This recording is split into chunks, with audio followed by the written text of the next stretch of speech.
is. You know, as a player coming into game one of the Stanley Cup final, the excitement, the energy is just overwhelming. And for these players, it's self-manufactured. And I think it takes a while by the West. Hello, wherever you are. Fat Seal. How you doing, buddy? Got to watch the Stanley Cup Finals, I suppose, right? And you're Dallas, aren't you? You're a Dallas fan, aren't you?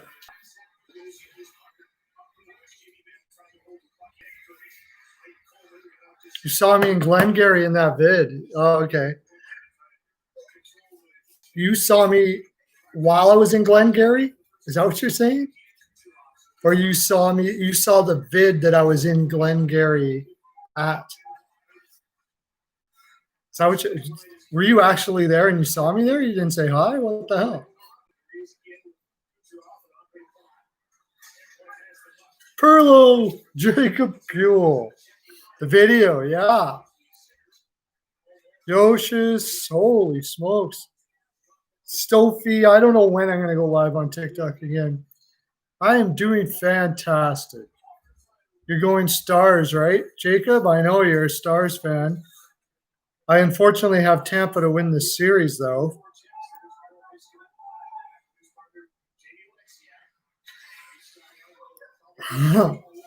I wouldn't be disappointed if the Stars won. I'd love to see Pavelski win a cup. That'd be friggin' awesome. He deserves it, like all the time he took in San Jose. It's okay, he's still like they are, right?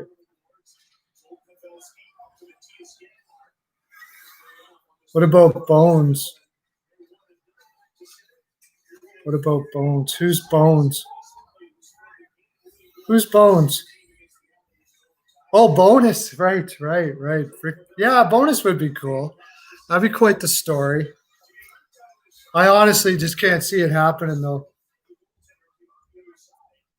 I did an NBA Live a little while ago, Yoshis, and well, it's not just NBA, but I did. I go over to the NBA if it's playing. There's a game. LA's playing. Is it LA playing again tonight? Or no, it's the Heat, right? We didn't put a bet on this one. Heat and Celtics. Heat, yeah. I'll probably slip over there, but I mean, this is the Stanley Cup Finals. I really have to watch the Stanley Cup Finals.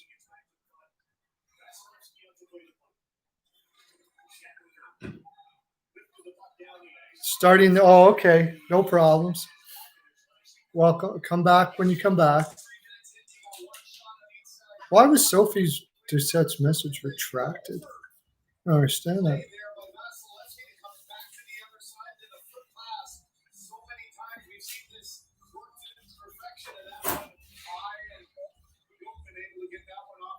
Seeing if my live worked. I got to send this over to the Patreon, don't you know? So how you been doing, Pule? Or you're gone now. You took off on us. Who's still here? Yoshis and Fat?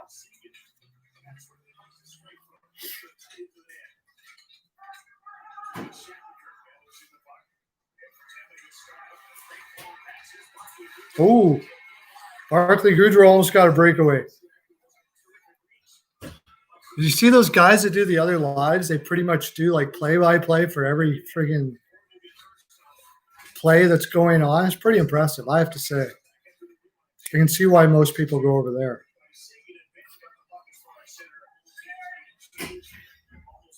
Look, somebody just left when I said that. Oh, really? Let me check it out. It's funny.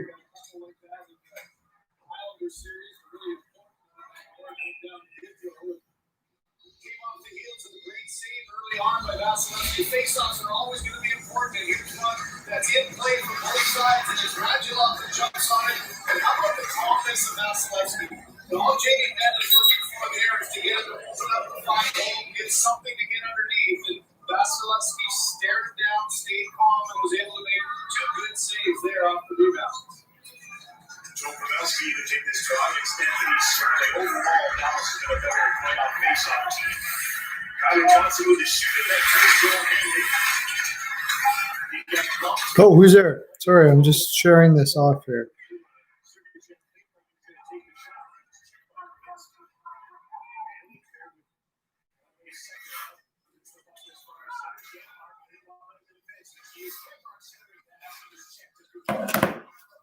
Hey, Lauren, how you doing, buddy? Tampa, Dallas. Starting out, wow. Dallas is out shooting Tampa Bay already in the first period. That's weird.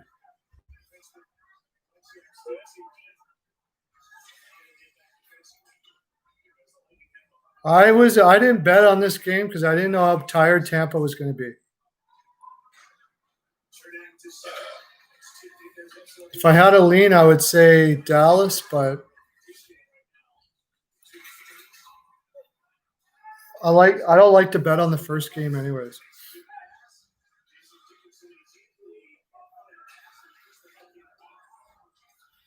I like to see two teams play against each other before I start putting bets in.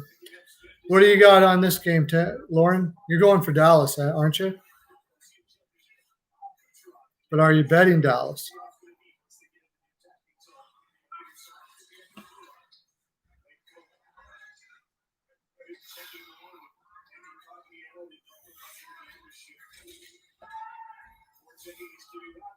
It depends on what you see.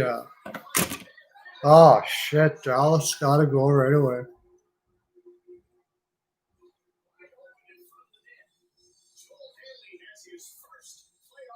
Joel Hanley at, oh, shoot, my battery's not low.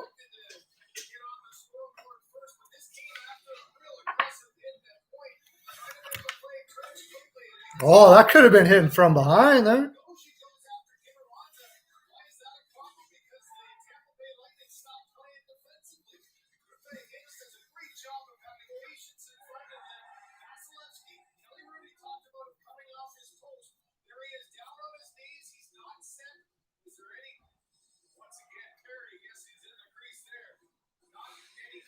I don't know.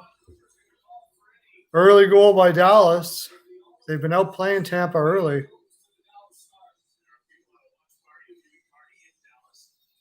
Well, I'm just thinking that, oh, that's a penalty. I'm just thinking Tampa should be kind of tired. And Dallas is fresh, so they could win this game. But so far, they certainly look more fresh than Tampa. Tampa's having a hard time getting their legs going. Now, you would think that maybe Tampa would start off quicker, but not so far. Dallas is really looking good. Tampa's not looking good at all. My gosh, they're horrible. Nice move by Alexiak there along the boards. Just rubbed him right out.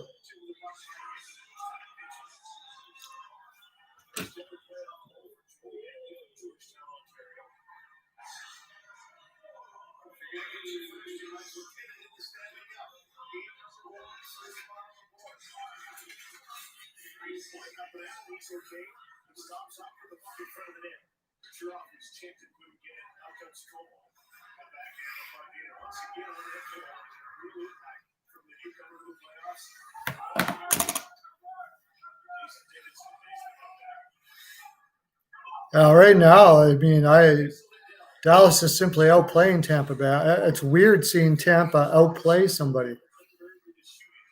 Or sorry, Dallas outplay somebody.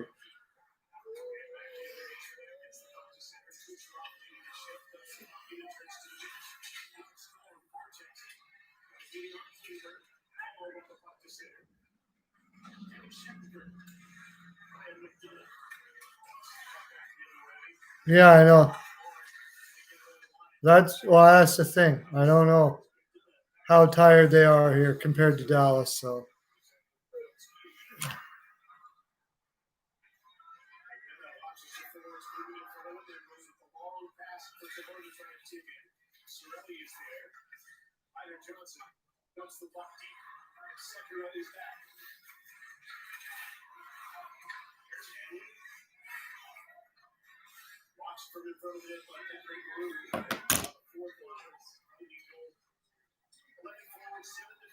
yeah, I agree.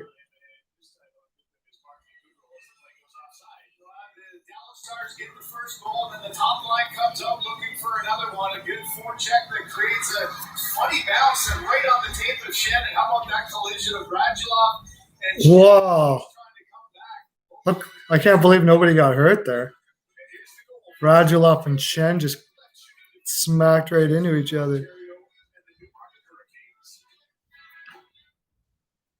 period brought by the Scotiabank Ultimate Package. Make the most of what comes next with an account that lets you spend, save, and more. Now that sounds like a hat trick. At Scotiabank, we hear them too. The goals are back. Big ones. Small ones. Yeah, but the Blues outplayed teams.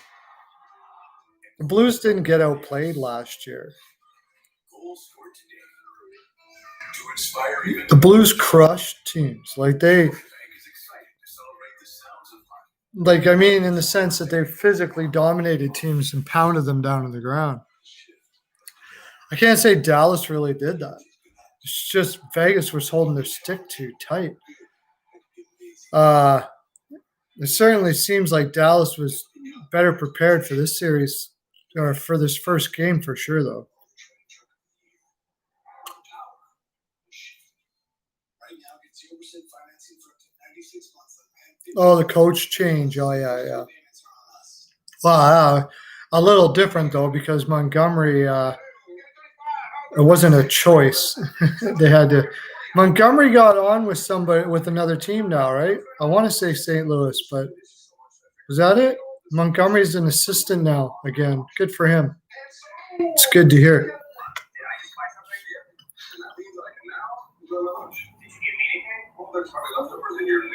What did you think of that Stahl for Johansson trade?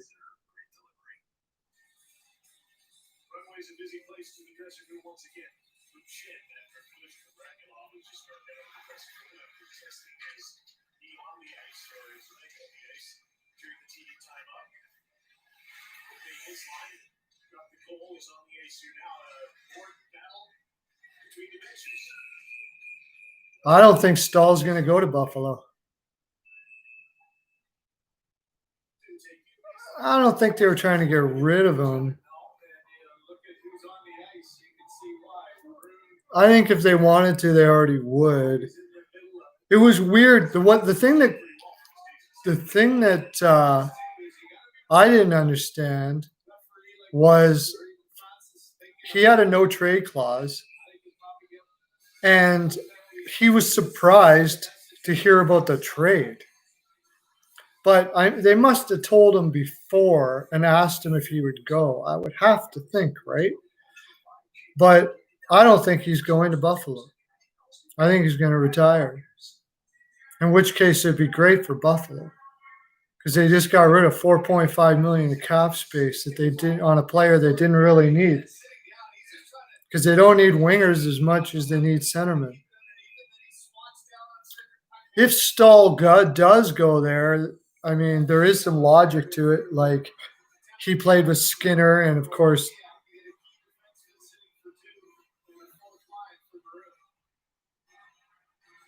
yeah, Stahl is a cheaper contract, but Minnesota had to get past Stahl, so getting Johansson, I suppose, is okay. Probably all you're going to get for him anyways. So, and he's not bad. He could bring back that 40, 50-point guy again on the wings or whatever. Don't play him in the middle, though. He's just not a center. He's just not a center.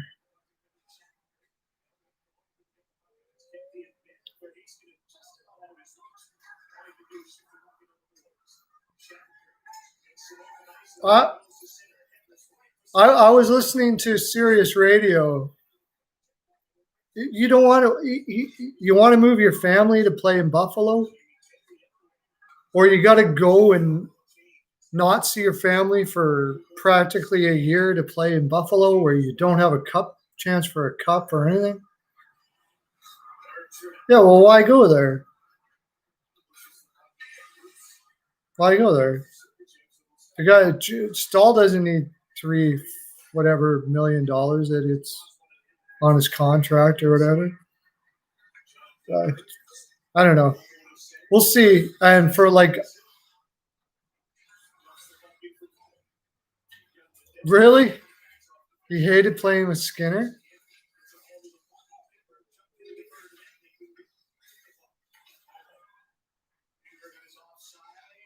So again, why would he want to go there?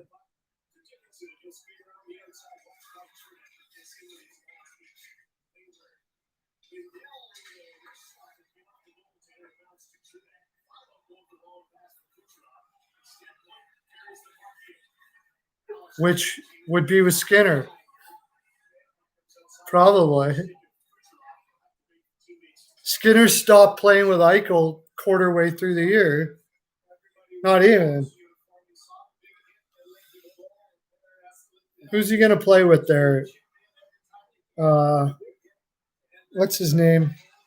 Starts with a K that they picked up from Pittsburgh.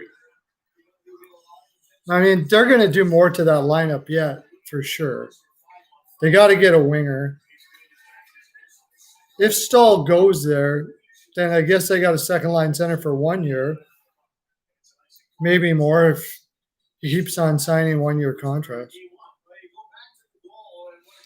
Well, I mean, I don't know what happened, but he didn't play with Eichel almost all year last year.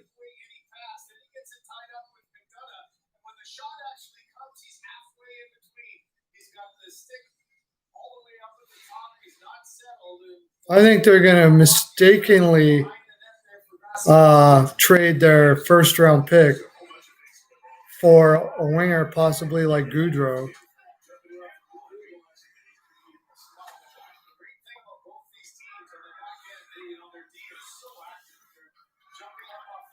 I'm trying to think. You got Reinhardt, Skinner, $9 million a year.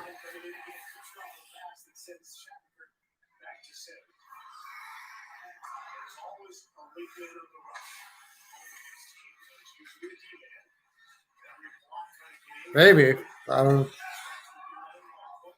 They got another kid they said they like, French kid. Can't remember his name now. I don't know.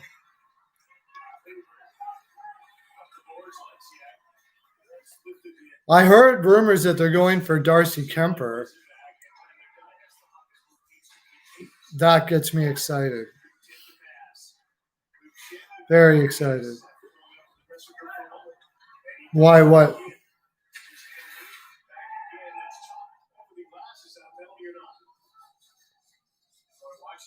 It looked like it got chipped, but you're going to have a little discussion with all four of the officials. Oh, yeah, they will. See what they come up with. They're getting Ekman Larson's gone. The orange stick was in there. I think that is contact with the stick of Cole. Ekman Larson's almost surely gone. They're getting rid of everything. The Coyotes are going to be done. I think that franchise is over. It's going somewhere else. So they're going to trade off all their assets. Why pay people for the last year when you're not getting fans already anyways? So just cut your losses. And that's what I heard. Sounds of memories we will never forget. That shape us today and tomorrow. Scotiabank is excited to celebrate the sounds of hockey and proudly supports every goal on and off the ice. Weekend Warriors, beat your match. With a sport hood, a custom grill, and 20-inch black aluminum wheels, the Ram 1500 Warlock cleans up real nice. Right now, get 25% off MSRP. Kemper's his contract's almost up. He's gonna command like $7 million a year probably.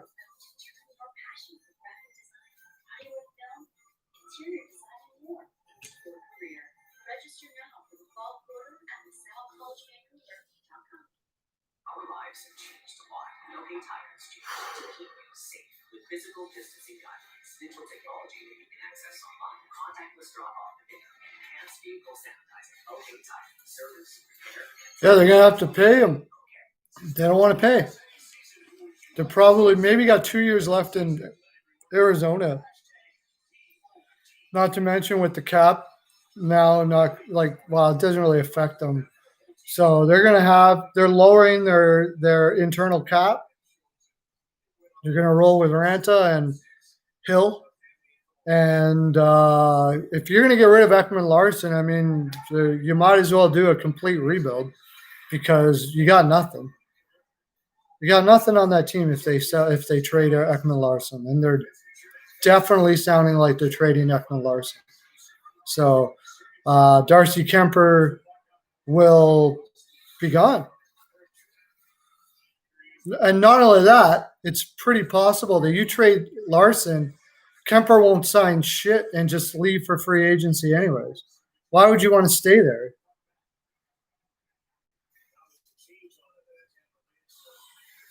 Yeah, you get pretty good. Very, very good. Absolutely. But, like, why would you want to stay there if you're Darcy Kemper? You just play out the rest of your contract and get the hell out, right? So if they trade Ekman Larson, what's left of that team? Tampa scores. Woo!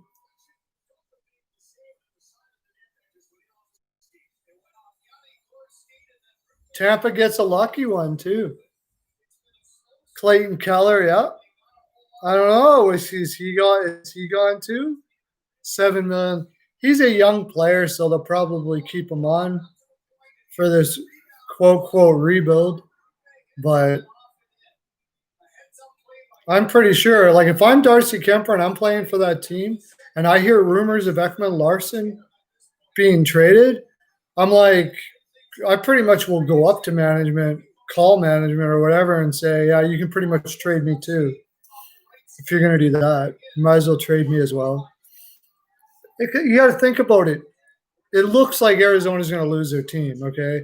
Ekman Larson probably sees the writing on the wall here and went to them and said, I like to control my own fate, thanks. I'm not just going to go to whatever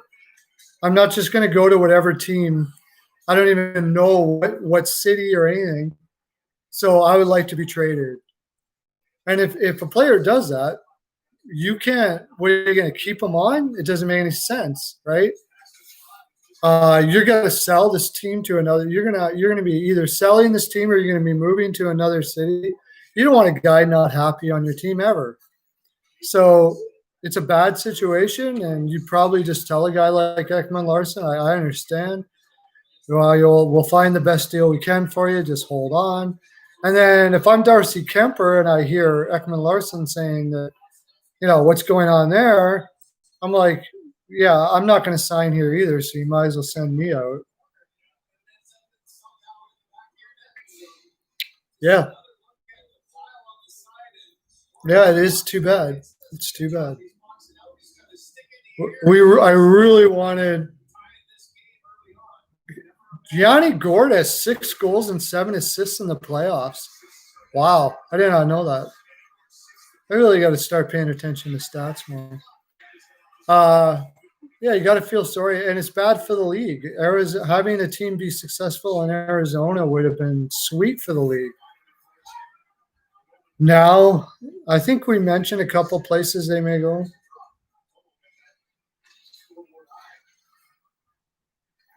Okay, here's $1 million question.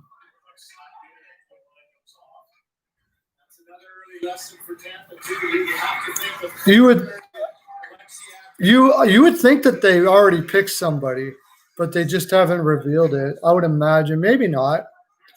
Maybe they're waiting for things to shake down, but I would think that it's not Gallant yet because he went for an interview with Washington.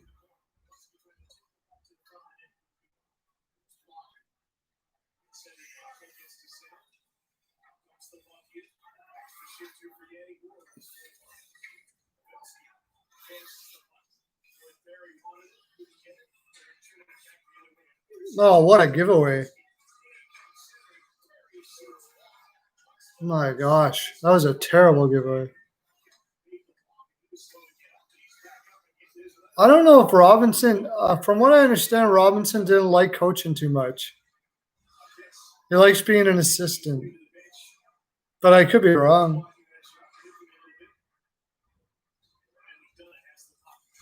That's what I gathered from it. I think I don't know. I don't know. Ron Francis could surprise us too with a young guy.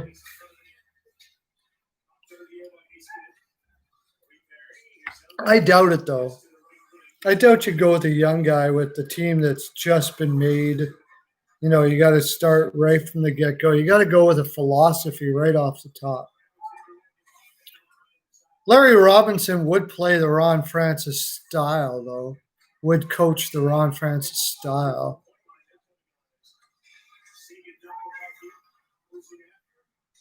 No, Gary Roberts. He's just I mean, he's a fitness coach. Pretty much everybody that's an NHLer goes through Gary Roberts fitness regimens. He's pretty well known for that. He was well known for it as he was in the league when he was in the league. Oh,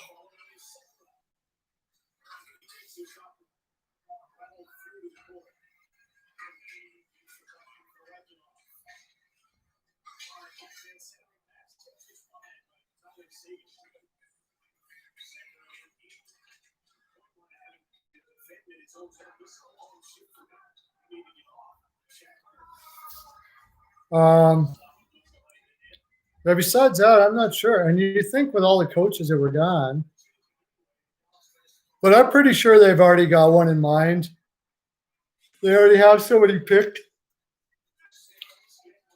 but they just haven't mentioned it yet. So you know what I think? I think it's going to be Bruce Boudreau. Bruce Boudreau has not been like you haven't heard him going and getting interviewed in any of these jobs or anything like that. And you would think that Washington would at least have no, maybe not. Didn't Boudreau already coach Washington? Maybe not. So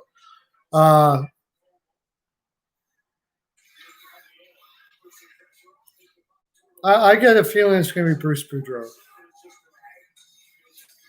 The only thing about Bruce Boudreau, again, is he has that stigma on him that he hasn't really had success in the playoffs. But Barry Trotz had that stigma too.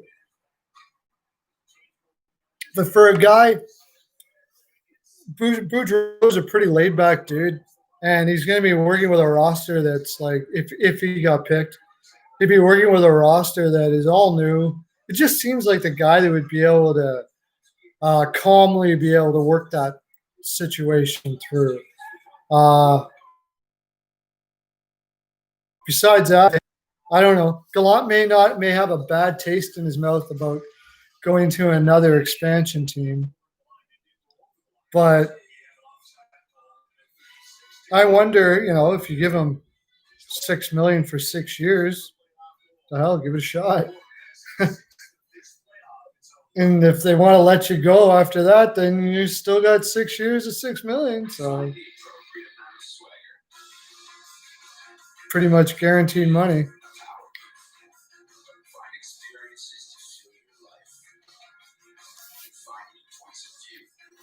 I'm just trying to think of some guys that Ron Francis worked under Ron Francis that might be available, but nothing's coming to me. Mark Messier talked about coaching for a while, but I mean, he's not even an assistant now. I don't think he's pretty much left that idea behind. So turned out not to be for him or something like that. He never stuck to being a coach. It sounded like he wanted to when he first came in the league, and then didn't happen. Wayne Gretzky, he tried it. He did it. He was a coach manager. I don't know why they did that, to tell you the honest truth, with Arizona. I don't know why you would do that to anybody in this league now, trying to be a coach manager. Just wait a sec. I'm going to be right back. I'm going to grab my clicker.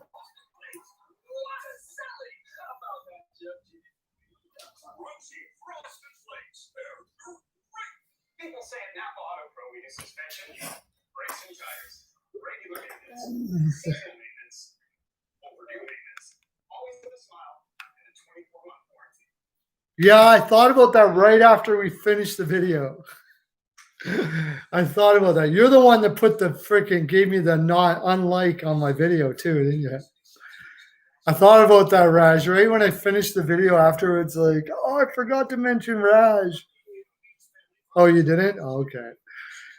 Some Dallas fan, but that's okay. Give it no like, I don't care. Nice. Kevin, yeah, heartbroken. You still heartbroken over that? You should have saw Boric this morning. We were doing ball picks, and Philly's like looking like they're out of it for the playoffs, and he could barely do the picks. No, yesterday morning.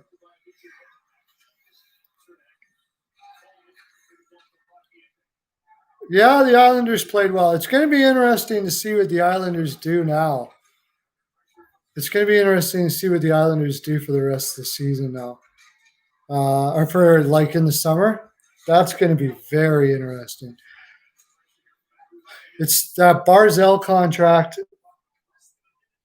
and yeah, but how are they going to find the cap space? I was amazed how capped out they are. Actually, they're pretty capped out.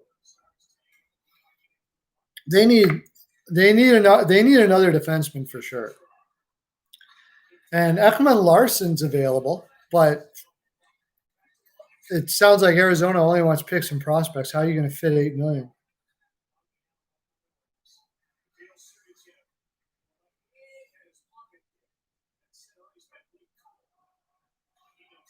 Yeah, you were saying that before, Lauren.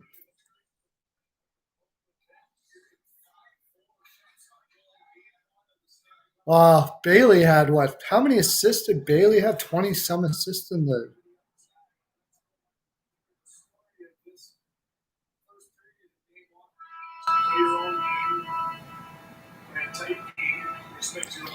Yeah, it's going to be a lot of stuff going on before that Seattle expansion. A lot of movement. 20-some point assists. That's pretty darn good. Brock Nelson, I thought, was great, but it's not the point. The point is you need. The point is that they need defense, pretty bad, and especially a power play quarterback. The Islanders need a power play quarterback, pretty bad. I wonder how much Lamoriello liked Barry in Toronto. It doesn't feel like something that Lamoriello would do. Go out and get Barry though.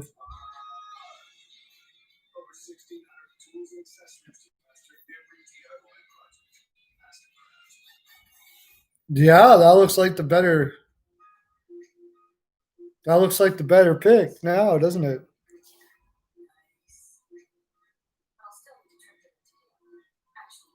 I don't think so.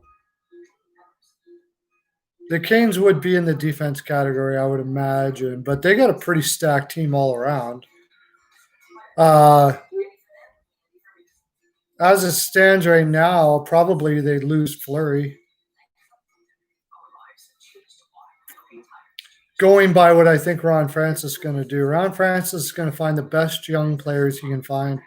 I think he's going to build through the draft. I don't think he's going to do what Vegas did. No, he's not on the Canes. He's on St. Louis, and it sounds like St. Louis is not going to sign Peter Angelo, which I expected.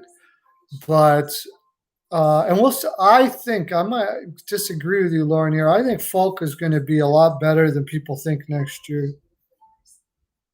He's with the Blues, yeah. The guy they like there a lot is Dunn. They really think Dunn can be a number one defenseman. And he's the guy that's going to take over. And then, I don't know. It basically came down to with what Peter Angelo was asking, they had to get rid of, is it Schwartz? I always say his name. They would have had to get rid of guys that they just didn't want to get rid of on their forwards. Shen or somebody like that to keep him. And they just didn't think that was going to work out. So he's going to be gone. And then, I don't know, they'll probably add another defenseman, I suppose. Either that or they'll try to go big somewhere, but I don't know where that would be. Taylor Hall. I think Calgary's got Taylor Hall pinned, though. Yeah, Dobson should be interesting to see what he looks like next year.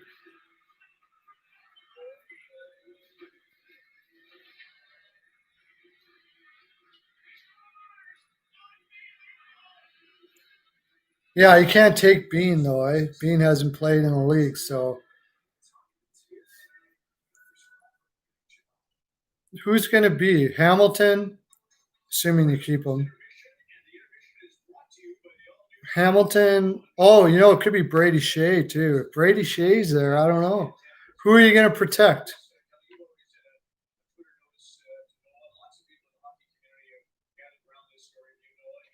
Oh, okay, he would be there. Well, maybe they do take Bean then. I don't know. Maybe you use Bean as a trade. There's players they're going to trade before that, so they don't lose them for nothing too. Yeah, try. How are you going to get rid of Ladd? Who's going to take that contract?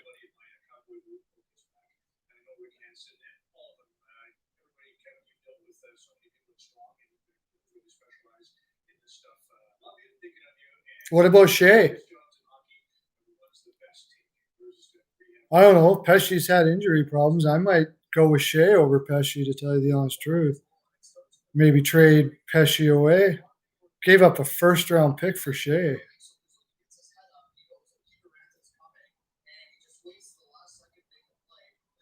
Take Shea as a loss. You gave up a first-round pick for him. Wow. I think they trade him away before that happens. That's kind of a shitty thing to do to a guy. Trade for him and then trade him away a couple of years later. You got to watch doing that kind of stuff, because free agents and stuff will look what you did to Brady. I don't know if I want to do that.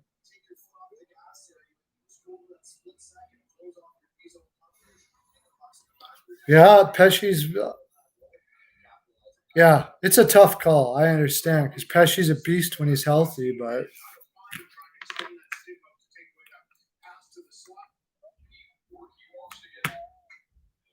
As far as the Islanders, I think the Islanders are Letty. How much is Letty making now, Kevin? $5 million? 5.5, something like that? There's probably somebody out there for Letty, I guess.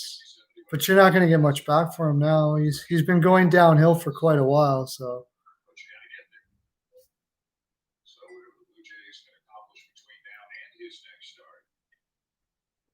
Shea is older than Pesci, yeah. $6 million. Eesh. See, in this cap world, you're going to have to take some money back for sure. So if you trade Letty, you still need defensemen. That's the problem. You're probably not going to get another defenseman back for Letty unless it's the same caliber as Letty. So, but I mean, if you can get rid of that, you might be able to sign another defenseman that might be better than Letty. So.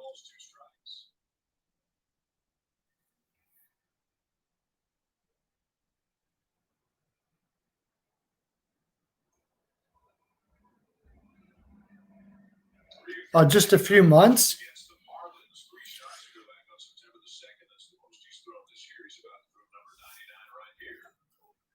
I still keep hearing talks of Hamilton getting traded again. I don't know.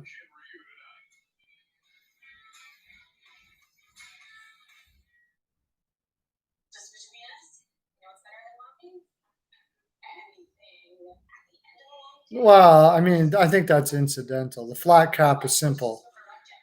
Teams did not make money for quite a few. There was no revenue. Can't expect teams to start paying higher salaries when they're trying to make up for lost revenue. It's just can't. It's incidental. I don't think they did it for a specific reason.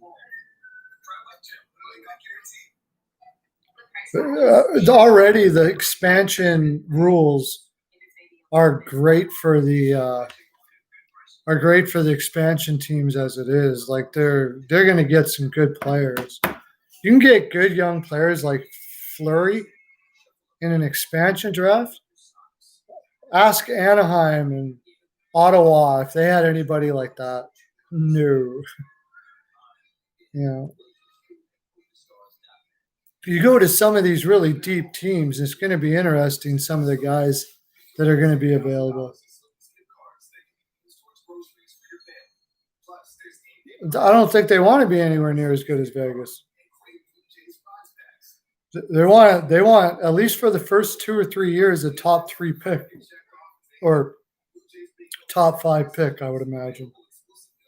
But there's still going to be a competitive team. I don't know. They might not even get that. At least maybe a top 10, and then like they're like if you go through it, it's not going to be that bad of a team. Depending on where you go, like you look at some of these really deep teams like Tampa, you can get some pretty sweet players. Now I don't understand what happens.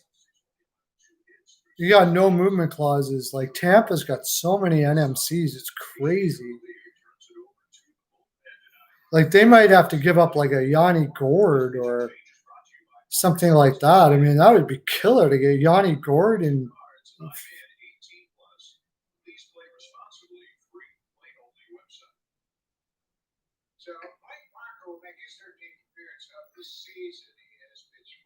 I think Chris Letang has a no move clause. Almost positive he has an NMC. Pretty sure he has an NMC. So you'd have to have their approval on that. Nelson's a center. So they're pretty rich up the middle with that trade. Although he can play wing, I guess. And they're just taking such a hit on their defense in that trade. And Pittsburgh's weak point is their defense. So I don't think they're going to say yes to that one.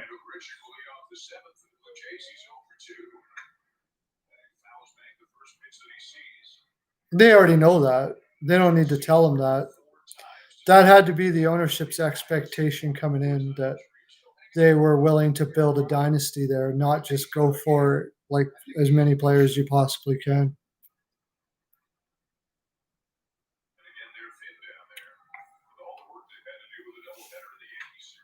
Kale makes, what does that mean? That would have been an understanding beforehand.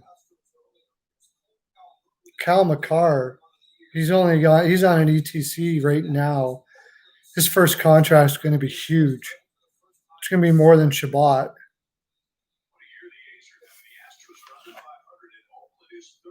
It's my ball. I haven't even looked at that.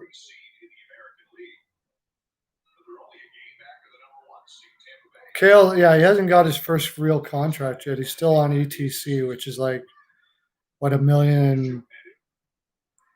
What's ETC? $1 million something or something like that? Still on his entry-level contract. So he only makes $1 million and some. If you think you're getting Kale McCarr, Kevin, you got another thing coming, buddy. You don't have enough assets in your organization to get Kale McCarr. You'd have to give up, like, first of all, you don't even have a first-round draft pick this year. They're not trading Kale McCarr. There's no team out there that could give a package that they could afford, except for maybe the New York Rangers. New York Rangers might be able to give some crazy package for Kale McCarr.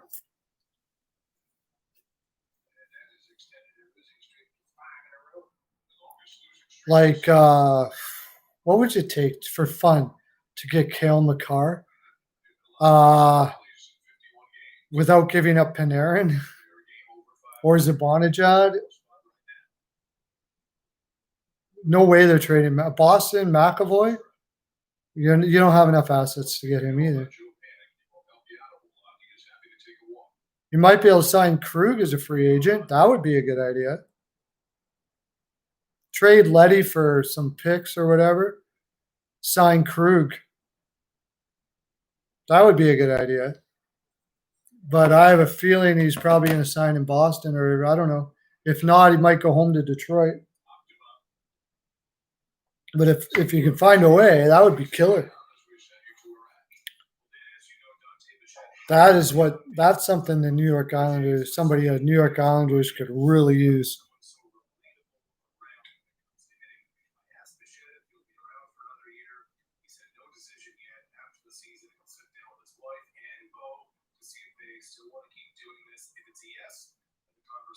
Charlie and Ross Atkins to see what they think. Bichette's advice has been a major help to so many Blue Jay hitters this year. Yeah, you've heard it from a number of different hitters, and there's your calls for the impact that he's had on them. And most of this information is about the mind and what you do, how you prepare, what you think about. Yeah, they do. You're right. They do have to. Del Cole was a horrible pick. Beauvillier was good. Del Cole was a terrible pick, though. Even when they made it, I didn't understand what they liked in that guy. And there's been a couple more that have been really bad. What do they pick this year? No, they don't have a first. That's right. They don't have a first this year.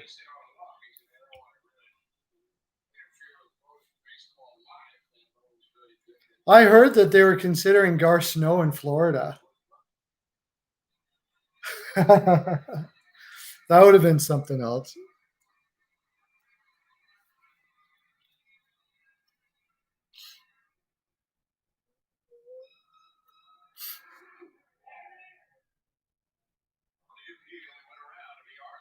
Oh yeah, don't forget to like it up there so more people, it affects the algorithm, brings people in here. Yeah, they do. They picked up Ferguson from St. Louis. Good pickup. What a friggin' that is taking on a huge role. I mean, look, he was part of that St. Louis build where they just stay competitive every year. Like St. Louis is built in a way that they probably will never have to do a rebuild because they're not going to sign Peter Angelo contracts. They're not going to sign. Oh yeah, Wahlstrom. Wahlstrom didn't look like a bad pick, but it's not working out. So he knows how to build a team, but what I said, there's another reason why. I think it's Ferguson was his name. Check out in St. Louis. That's another reason why I believe Arizona's out because they signed a general manager who is there to build a team for the long run, which means Arizona is not going to be probably legitimate for 4 to 5 years. There's no way that owner is going to sit there sucking money out of his pocket for 4 to 5 years. Even 3 years, the amount of money he's losing, that Arizona's gone. Arizona's gone, no doubt about it. Right now, get 0% financing for 96 months of $1,500 plus your first 3 payments are on us. Grocery pickup or delivery. That's right. PC Express Online Grocery does both. I can't see Chicago firing Dan Bowman. No way. Not a chance. In fact, I think they just extended Stan Bowman. I don't think he's done a bad job with that team. He's just got to do something with that defense. Defense is brutal. Holy Mata was a bad one. DeHaan was okay. I mean, they need defense bad, but they got some young defensemen coming up. So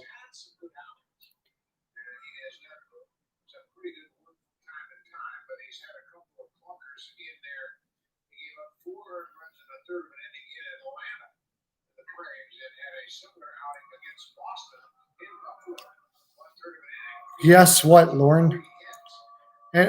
It's not a strong free agent here. If you're say you're to get rid of Letty, you could probably get a little bit of an upgrade for the same-ish kind of money, maybe for in Brody. Yeah, off the top of my head, I mean, it's not a great free agent year, but you might be able to get Brody. I think Calgary's going to re-sign, well, Taylor Hall, yeah, but that's going to be interesting. Who's got money to throw $9 million away in this cap world? Granlund's been inconsistent in Nashville. He's a good little spark plug. If you think you got a line that might work with him,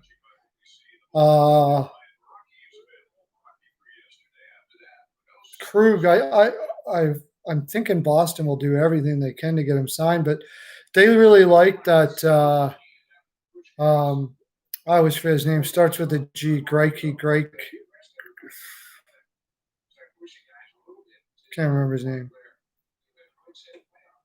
The Isles could use a Krug for sure. I would say that would be a very good play.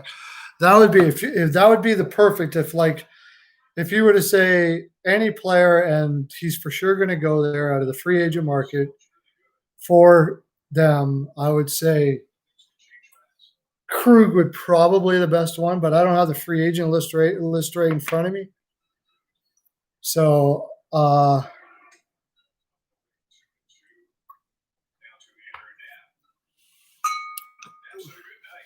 Krug would be perfect for them. I don't know what Krug's going to get though. Again, what are they going to get? Like, I think he's going to get more than Letty. That's for sure. 7 million, 7, maybe 8 million for Krug.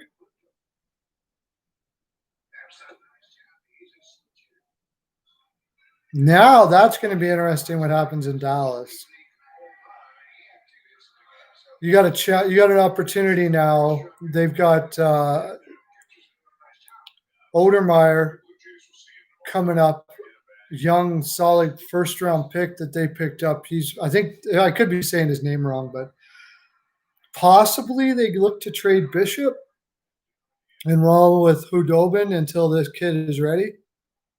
Possibly, because they're capped out and they've got people to sign. So, but who's going to take Bishop? That's the thing. Like people talking about Fleury. Fleury's got 2 more years at $7 million a year. There's no market for Fleury out there right now. No market. Yeah, it's not a.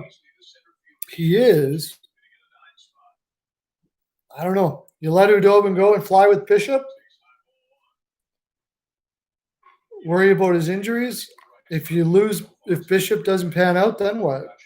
Like if Bishop keeps on being injured?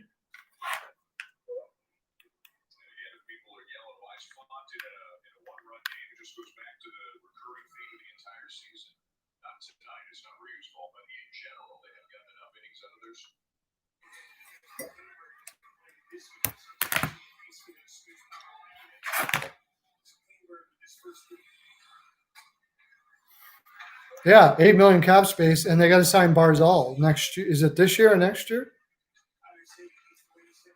It's going to probably have to be a trade.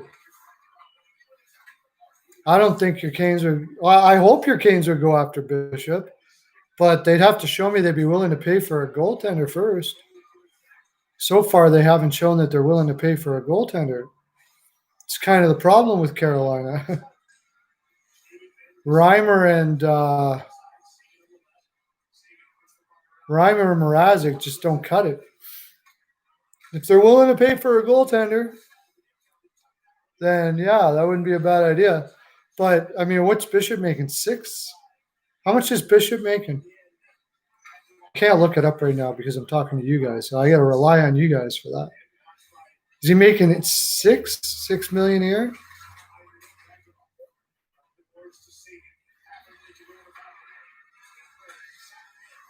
Yeah, well, you got to sign. Barzal is going to cost you 9 to 10 million, 9 to 10 million, something like that a year, and you got to sign him. So there's that gone. Who do you got coming off the books the year next year? Do you have anybody? If I remember correctly, they don't have too many players coming off the books in the next little while, too. Grace, yeah, that doesn't give you too much. I need more than that. 4.9? That's manageable. How many more years? Boychuk would be a good one to get off the books, yeah. Next year he's off the books. Boychuk might even end his career here soon. He's injured more than he's healthy.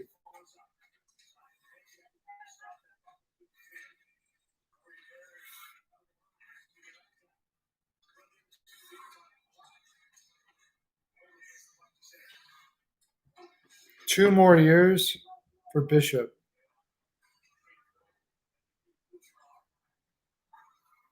Three more years, including this year for Bishop. Yeah, I know, $6 million. You're not getting rid of him. Nobody's taking that contract. Yeah, that was a snow job there, I like to call it. $6 million for Johnny Boychuk.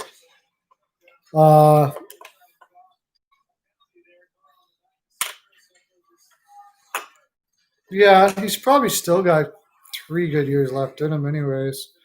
I have a feeling they're going to trade him. I just get that feeling that they're going to trade him. But, I mean, who, where? There's only so many goaltenders to go around. There's a lot of goaltenders out there floating around that if we can find the cap room, if you don't mind taking money back, Edmonton could probably oblige for something like that.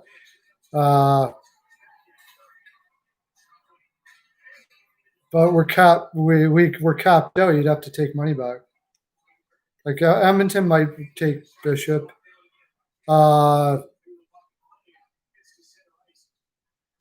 What's a team that really needs, like, obviously needed goaltending this year?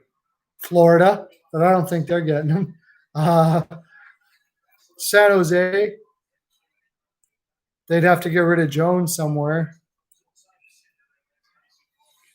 I know. Okay, for $5 million, maybe they might do that. Actually, $5 million, because they pay. Don't they pay Reimer and Mrazek just under that? So that's not bad. Yeah, that could make some sense. And then Dallas needs. Who are you giving up for him? Who are you going to give up for him? Niederreiter, maybe?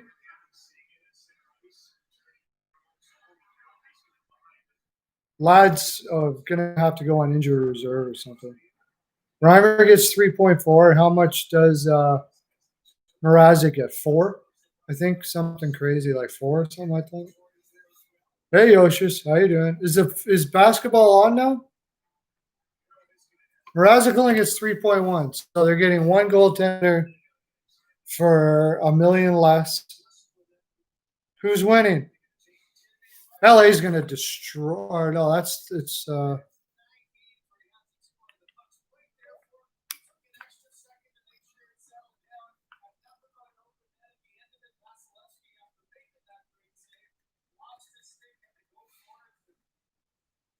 Quickly go. I'll switch back and forth with basketball. I don't think we got a play in here, but where is the basketball game? Are you serious? TSN is playing UFC and come on. You got to be kidding me. I don't have a basketball game anywhere here? 360, okay.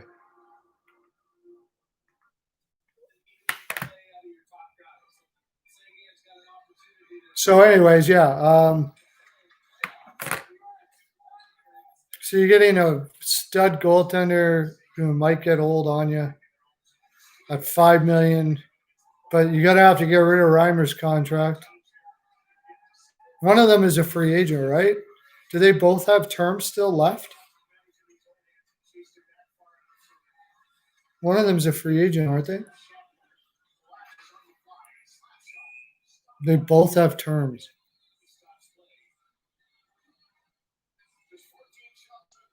I think you're going to have to get rid of both of them. I don't think they're going to be willing to pay $8 million in goaltenders. I don't know. Okay, Yoshis. I got you.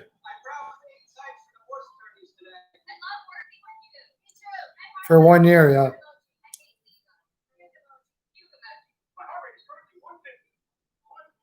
Trade Eberle. He's getting 5.5 for a couple more years left. There's probably a market for Eberle out there, actually. I don't know what the market would be, but there probably is a market for him.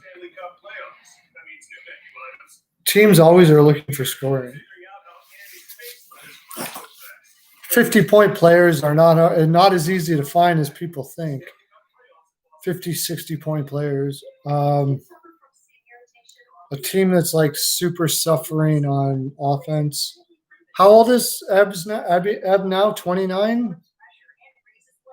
Or is he a little younger than that? He might be 28, 27, 28, something like that.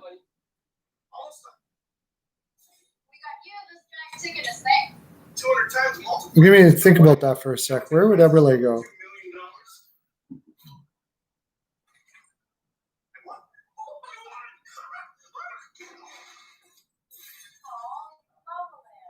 Where would Eberle go? Montreal would probably use him. What are you going to get for a defenseman out of Detroit? He could go to Detroit, but you're going to want to get. He's 30. How many years does he have left on his contract? Jeez, I didn't think he was that old. Holy shit! Because they signed 3 years at 5.5. Montreal would probably be interested, but I don't think they have a defense to give you. Maybe Mete. Mete would be interesting. I think Mete would do better in another system. But he looked like he shows so many signs of being a really good power play offensive defenseman. And he's not bad defensively either. If they're willing to take the full cap hit, you might be able to get Mete back for Eberle. And then you've got $5.5 million to sign another defenseman. That's an interesting concept. If they, from what I understand, they're going pretty heavy after Hoffman.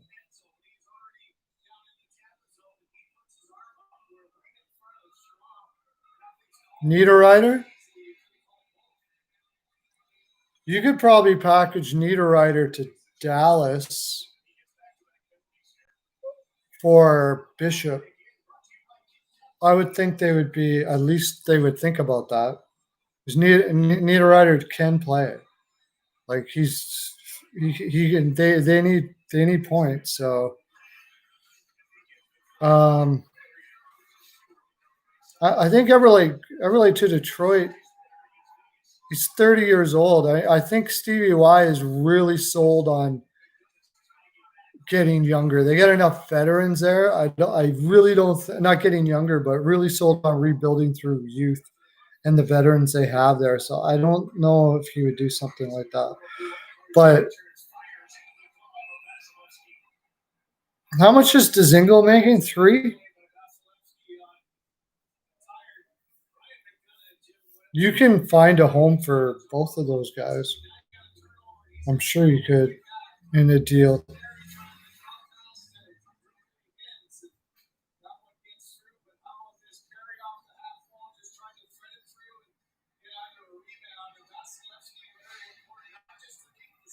Well, look what he did in Minnesota. Same thing in Minnesota. There was a lot of talk. There's a reason why he was traded out of Minnesota. There was a reason why he was traded from the Islanders. That's the reason. And now you're going to get that. Just made me think there's no way the Islanders are taking Niederreiter back. He's got some sort of attitude, personality problem going on there. Yeah, he's probably not as focused on the game as he should be. Probably he maybe has other things that he has interest in. He's not like he's not as gung ho and focused as most NHLers are. Something like that. I'm just guessing. I don't know Nino from anybody, but I didn't hear anybody saying, "Oh, it really sucks that Nino's gone," when he left either the Islanders or Minnesota. So, okay, yeah. Yoshis says, "Like my video."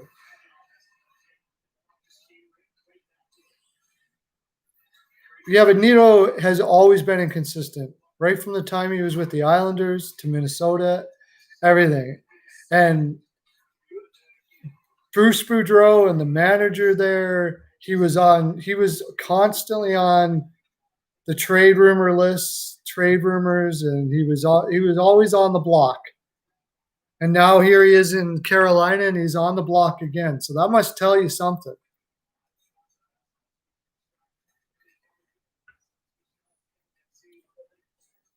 Could be a confidence issue. Maybe it's just confidence. Maybe he's got an anxiety issue for all I know. I'm not sure. No, I'm watching the NHL right now. Tampa, Dallas. I'm a little concerned for Tampa the way this game's going because they're playing right into Dallas's type of game from what I can tell. And they're getting outshot 18-7.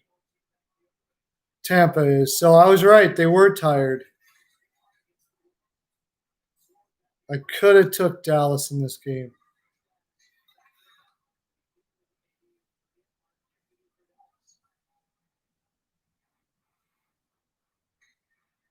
Three, four, yeah, he's good. He shouldn't. Just because he's got a heavy shot, though, he shouldn't be on the power play. At least not the first power play.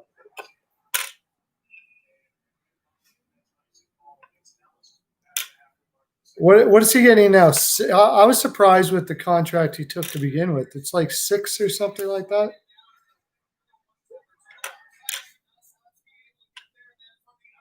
I mean, few years. I don't know what the market's going to look like, but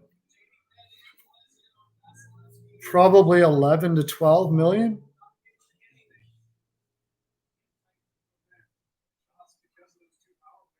6.7. That was a pretty sweet deal they got for him.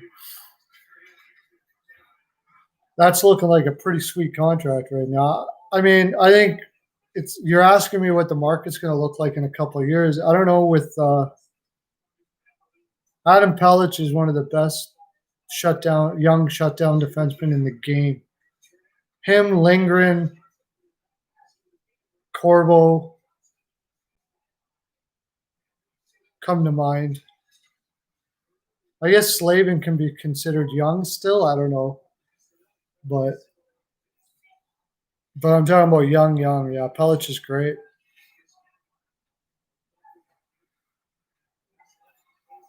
Now he's a shutdown guy, but he's a damn good shutdown guy. Brett Pesce. Brett Pesce's in that area. Great, good, solid shutdown guy.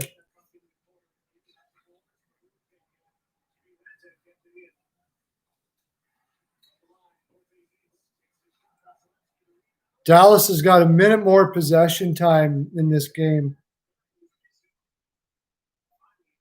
That is like the first time I think in the playoffs they've had more possession time than their opposition. So Tampa's got to be some kind of tired here. Vasilevsky's keeping him in.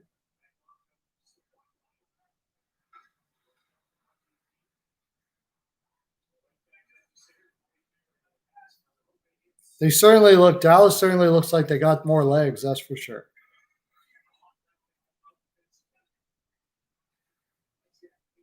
No, Sergachev will be traded before that happens.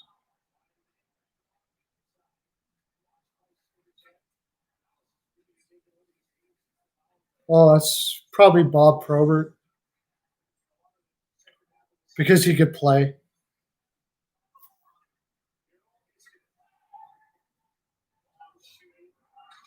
Bob Probert was a 30-goal scorer and could kick your ass.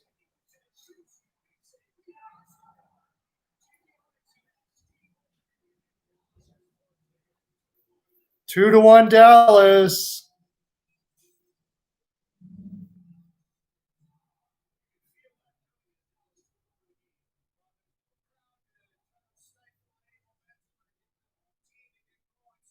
Yeah. Does Coburn have an NTC? That would be cray cray. Detroit. Probert played for Detroit. That sucks. Just leave. Just convince Coburn to waive his no trade. Nobody's going to pick him up. Easy to convince him to do that. Coburn's like happy to get every year he can in the league. So just say, hey, Cobes, we're going to need you to waive your non-TC for the – because there's no way Seattle's picking Coburn out of that lineup. Not a chance. Nah, they're probably going to win this game, but not going to win the cup. Tampa's tired. I should have known that and had Dallas as a pick today. Tampa can still come back, but man, they can do it Dallas and get outplayed and win, right?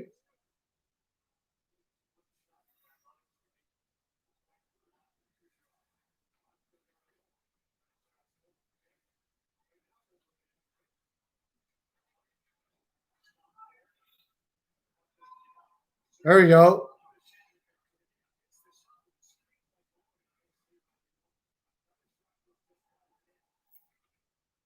They're getting a couple shots now, anyways.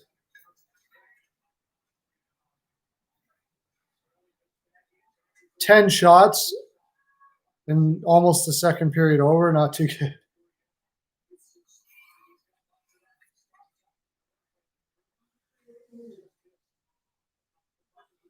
Yeah, you agreed? I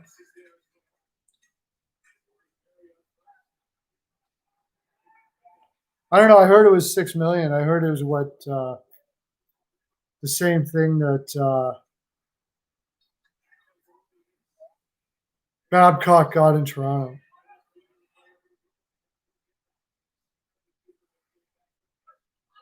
Yeah, I mean, he's a Hall of Famer, so you could make a case for Clark Gillies.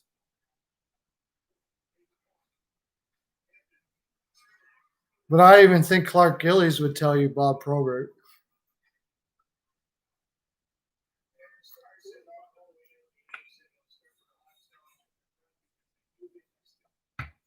Not too many people. Like Stu Grimson was a beast, yeah. Tony Twist. There was two guys that Barnaby said he wouldn't fight. And I never can remember the second one, but Tony Twist was one of them. Said he wouldn't fight Tony Twist. So if you're talking about straight fighting, that might be it.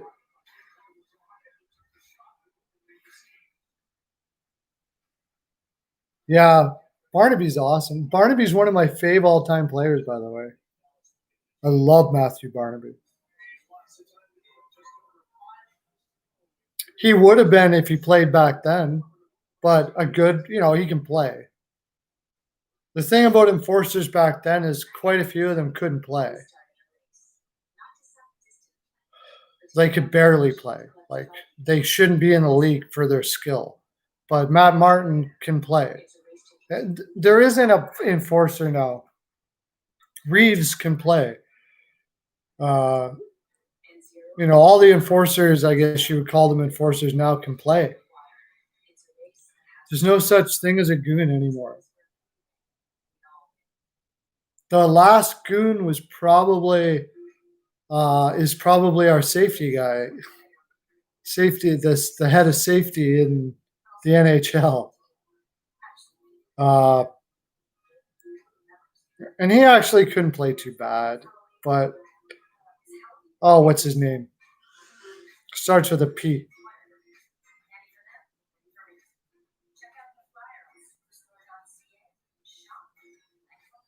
Paros. George Paros. He might have been the last kind of enforcer that probably wouldn't have been the league unless he could fight. Tougher than shit too, by the way. Georges Laraque. Georges Laraque was a beast too. I don't know what George would have did back in those days, man. He's got to be right up there. Georges Laraque has got to be right up there with the tough best enforcers of all time. The only thing with Georges Laraque is he actually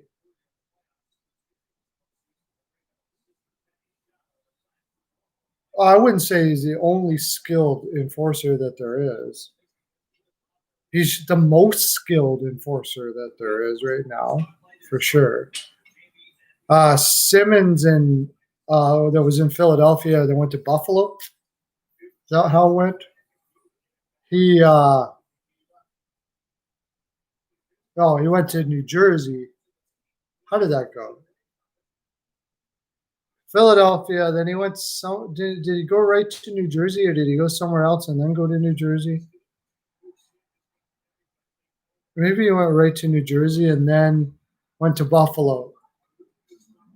He could play. He was tougher than shit. He still, I guess, plays, but he's not as good as he used to be.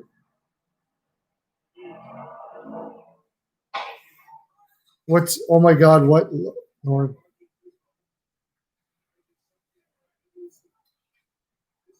It's one of the best. I still contest this, not the best, but it's one of the best fourth lines for sure.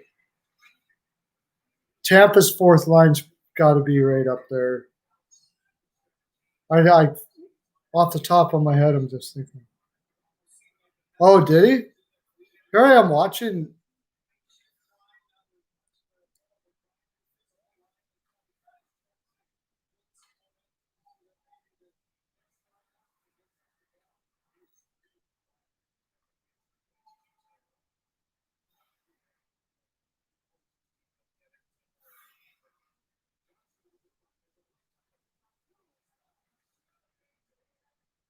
Hudobin, freaking insane, man. But that's what they need to do.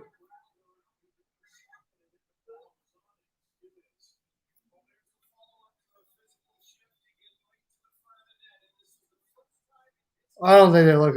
Just one game, they're tired, man. It was sort of like when the Islanders played Tampa Bay that first game. They were tired. I should have known too. I'm kind of pissed that I didn't take Dallas in the first game.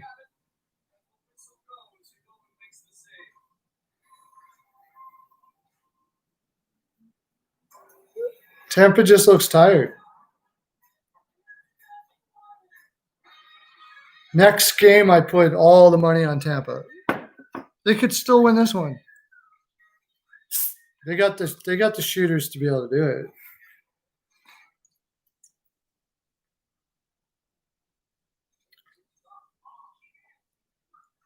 I never thought like Tampa Bay just looks damn tired. Bobby Big Mac, how you doing there, buddy? Welcome to the land. Another Stars fan. All the Stars fans are coming into my live today. I got no problems with the Stars fans, by the way. Not at all. I kind of got to lean on Tampa on this one, but I didn't realize they were going to be this tired.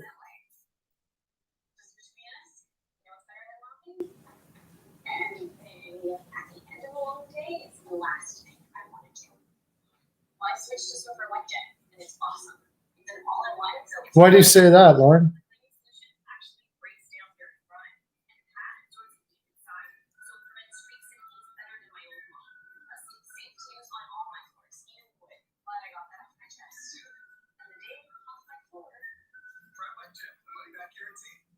Yeah.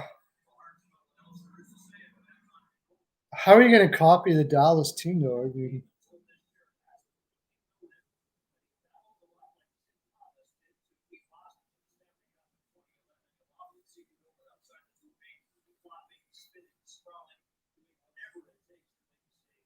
Yosh just wants Tampa to win. Oh, yeah, because who's winning the ball game, Yoshis?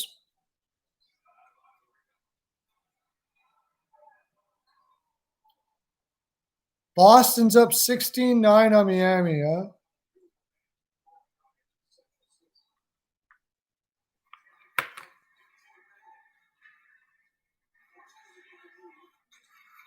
Oh, everybody wants big guys, though. Yeah, I see Boston's up 16-11. Tampa's got defense, though. I just think Tampa's got the better team on paper by quite a bit. I moved it over there for a bit. When it goes into intermission, I'll move it over there again.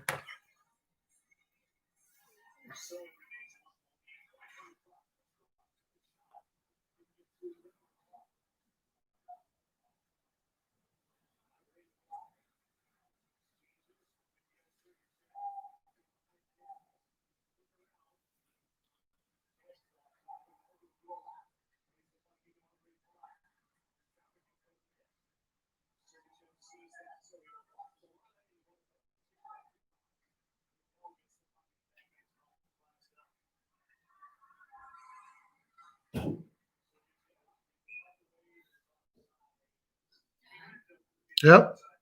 Oh, you're still on live? Oh, yeah. I'll be here for the rest of the game.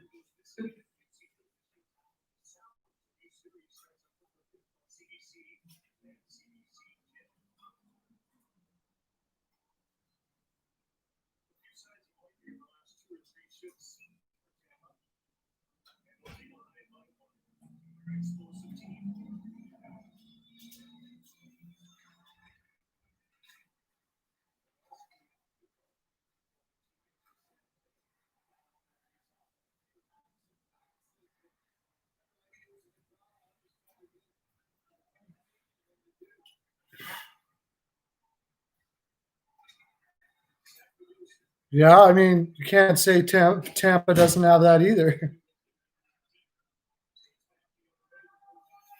Tampa's got killer, got a pretty big D, so everybody wants big defensemen. There's nobody that doesn't want big defensemen. But if we look at the Cup winners in the last few years,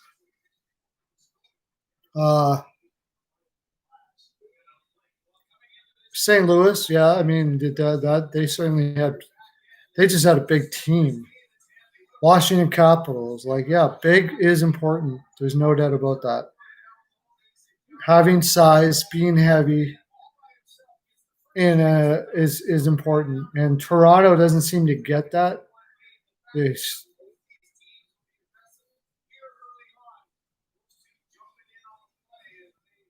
Yeah, I know. I should have. I didn't put anything in on this game. I didn't know how tired Tampa was going to be, but they are freaking tired. They're coming on here late, though. Welcome here, Best Bet Ed. How you doing, my friend?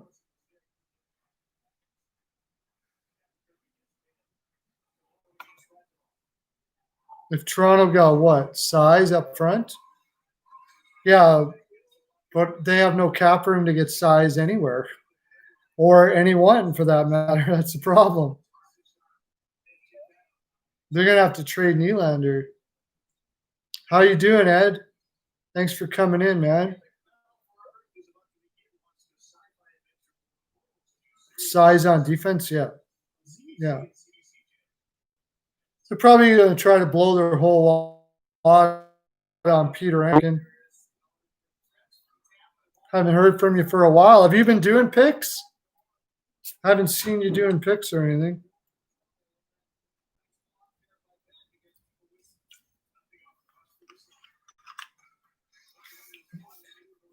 Just to get his rights to sign him, yeah. I never really understand why they do that. If he wanted to go there, he could just go there.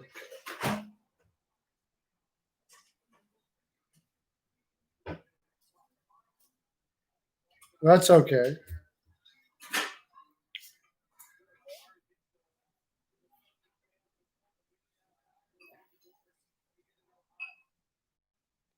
I never really understood why they had to do that. Somebody would have to explain that to me, why you need to trade a 5th-round pick for a 5'6" defenseman to sign him for $3.5 million a year.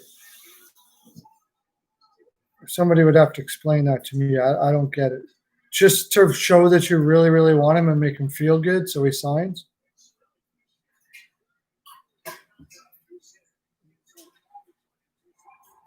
Oh, 3-1. She's over. The way Tampa's playing, there's no way they're coming back from this.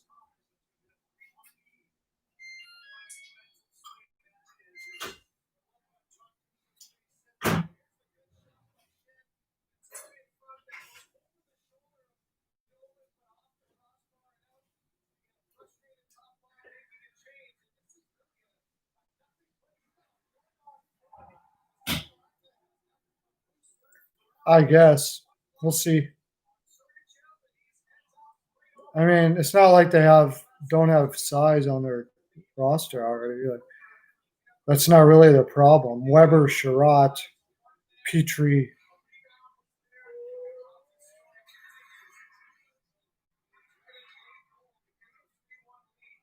Still a 5th-rounder. You look at all the players that were 5th-rounders in the league. It's just giving if you think Edmonton's going to play for you, just wait until he becomes a free agent and sign him.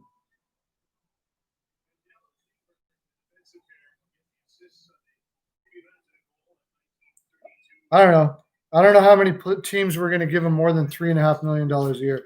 About the only thing I can say about it is Montreal has difficult because they have such a high tax ratio there in Montreal. That's the biggest problem. They pay the highest taxes in the league.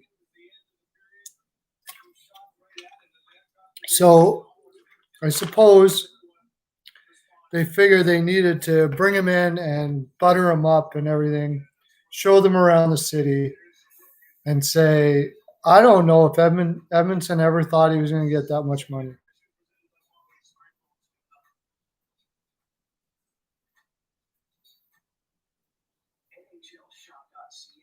Yeah, those are even in the league right now.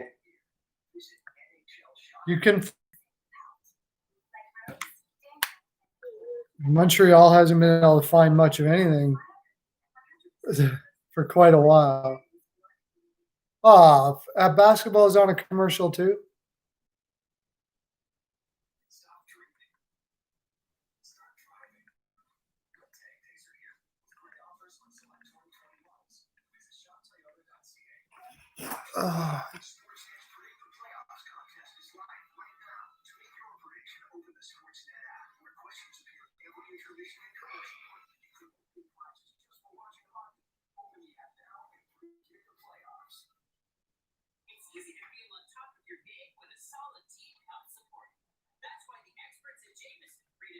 Trying to look for is the baseball game still on?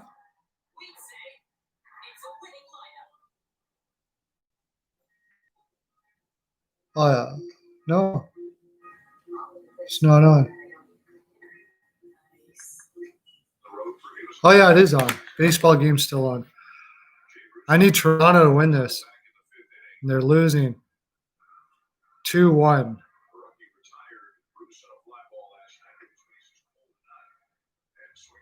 Who'd have thought that Philadelphia is friggin' this is gonna be 6 in a row for Toronto if they lose this. I thought for sure they were gonna win tonight.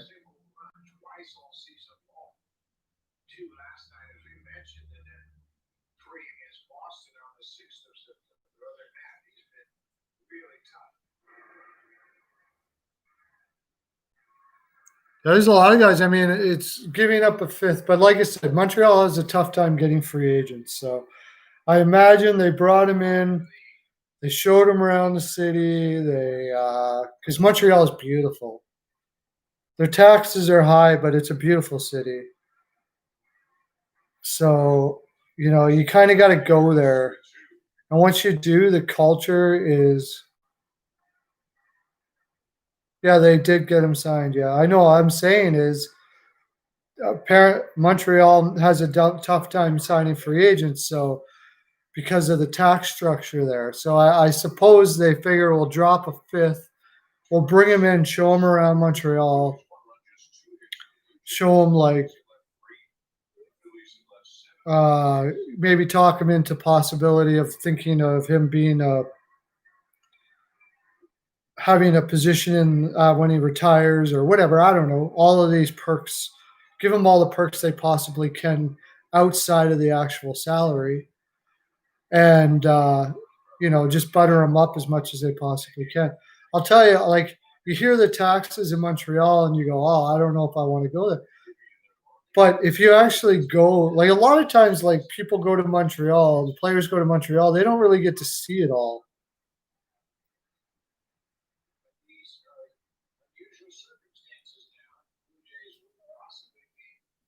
I care about tax structure if I'm a player. If you're going to pay like 45% tax on 3,500,000, that's a lot of freaking tax, dude. It's not, maybe it's not that high, but it's not that, like 40%, 38%, 40%. You go to Texas, get $3.5 million, you're paying like virtually nothing, right? Plus there's winter there. There's it's not just all about the money. Everybody's about the money though. Everybody's about the money. That's a lot of money, dude. You can call me all about the money then because it's a lot of money to me. If Dallas is lining up to give me a contract, sort of like what happened with Radulov.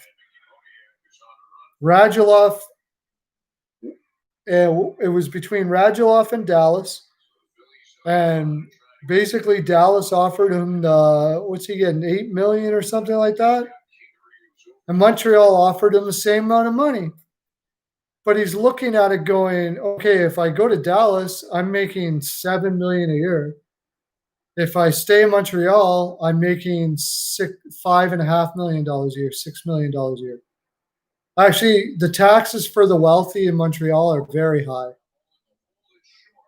So I bet you he's making like maybe 5 million if he's lucky. That's a lot to take off your salary, man. I don't care what anybody says. And the weather. There's a good example. There's the weather.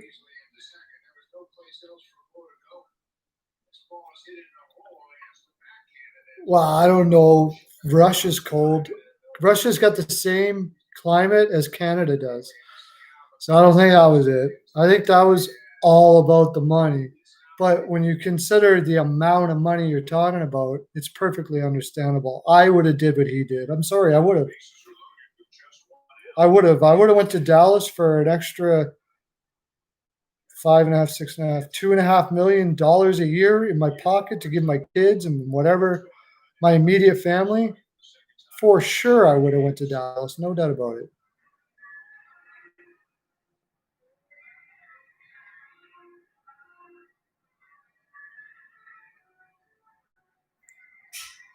That's not what everybody's tax structure is like. You kind of can work your own tax structure based on the province. But Edmonton's tax structure, I don't mind our tax structure. For if you're not rich, we pay about 30% here in Edmonton, up to 40% if you make crap loads of money. But I can go to any doctor anytime I want. I want a surgery, I get a surgery.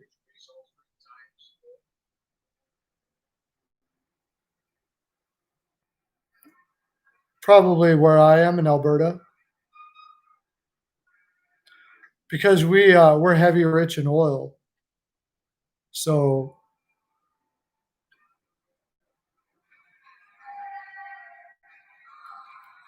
free for just about everything. Yeah. The only thing you got to pay for is ambulance if it comes. But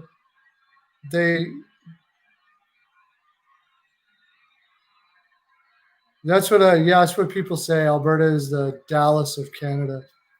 Well, I guess I should go back to watching this again. You got Dallas, Rickett.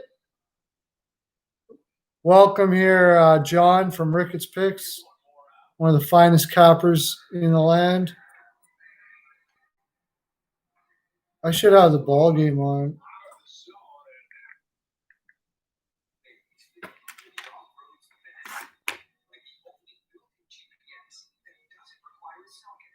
It's socialism healthcare, I suppose, yeah.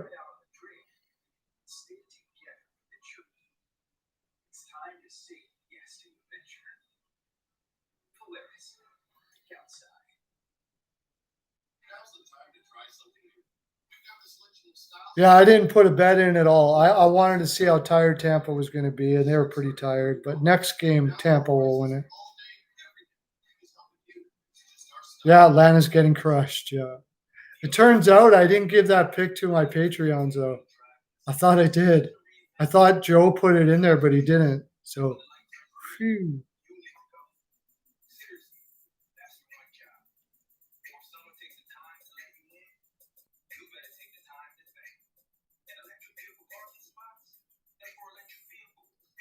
Yeah, they're just being nice.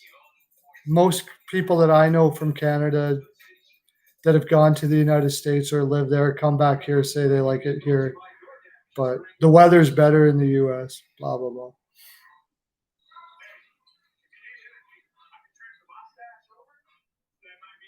My wife could be a nurse in the United States probably in a year if she wanted to. Getting the dual citizenship would be all right.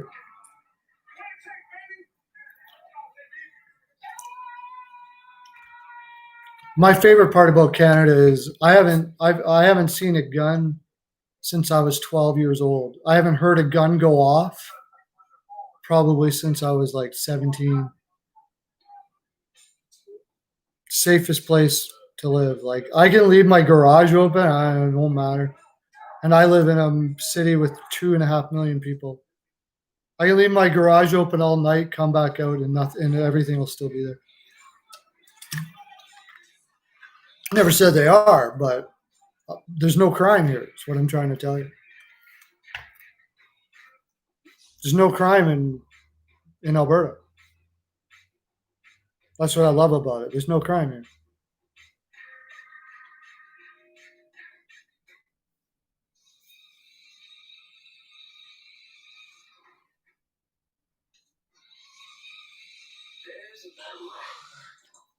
Yeah, apparently a no crime culture. That's the kind I like.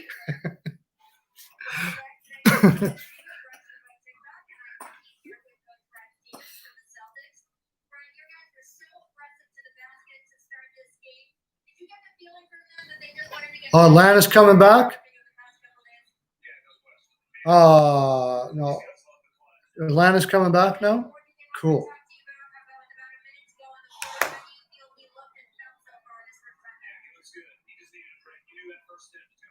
Sweet. Good for you, Rick. I don't know what we are. We had a losing day yesterday for the first time in a while. I think we're doing pretty good today, though.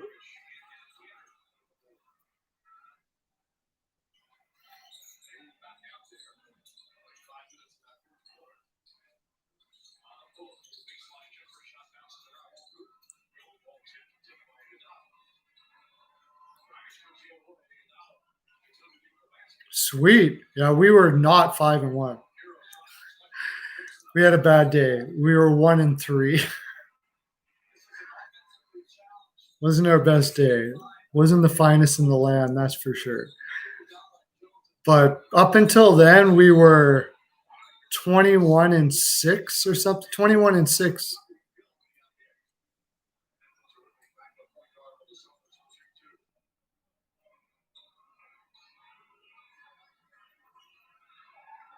No, we were doing really good until that one.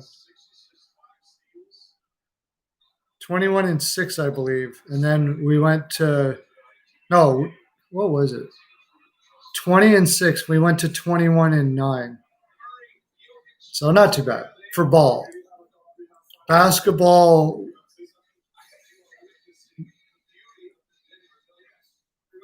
And then tennis. I have to look it up. Tennis, I'm kicking ass on.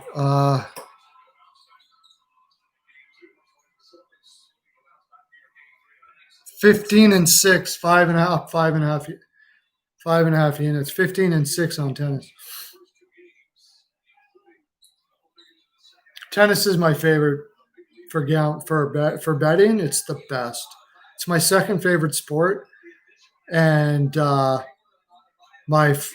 don't know, when hockey regular season and tennis are pretty close, but tennis is, you can find so much gravy in tennis. It's so easy, especially in the early rounds. You just take a couple, like there's so many matches you can pick that are going to be like 6-2, 6-1 for sure. So you just go -6 points or something like that, and you get like 3/4 on your money for like a 95% play. Those are beautiful. I love those. You can just parlay the shit out of stuff and still have, like what we're doing here for Dallas Tampa. What's that?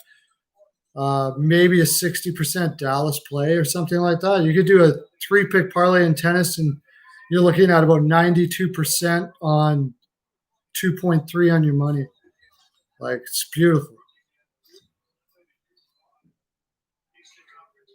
No, they got one more period to go yet, but they're down 3-1 and they're looking bagged. Does not look like Tampa's got it in them to come back in this one.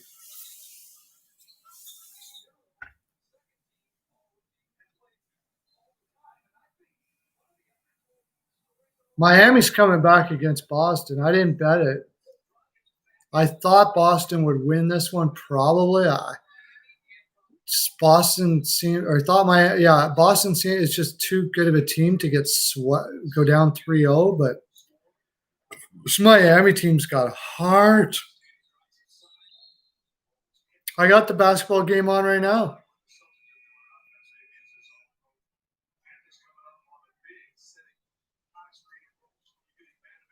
How much do I want? Well, we can chat this week anytime, Best Bet Ed. You just call me anytime, buddy. I'll chat with you all the time. Same as Rickett. Anybody, if you want. You can come live now if you want. I was going to do a lot, like I was going to do a call-in show, but nobody ever calls in. Here, I'll send it to you. Freaking call me up. You know my number anyways, but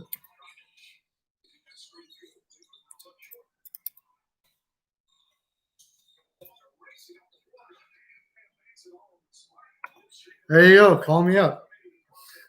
We'll do a call-in show. I got my phone right here.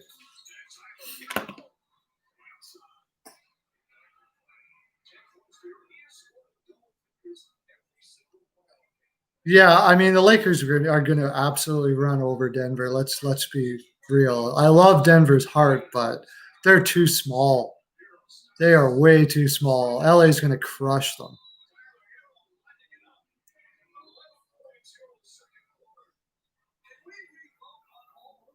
Miami's down 4 now. You should be able to get some pretty good juice from Miami to win this now, even though they're only down 4.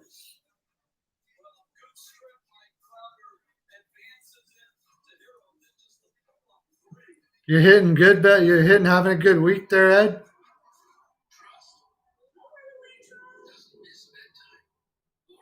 You didn't have a play on Denver last night. I should have asked that. No way. You didn't have a play on Denver last night, did you, John? That's bold. Holy shit, if you did. Even if you got it wrong, buddy, that is one bold pick if you did. Is that the 1 and the 5-1? Because that would be one hell of a bold pick right there.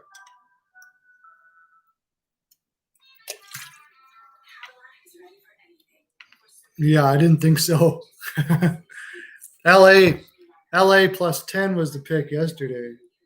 I didn't put it in, but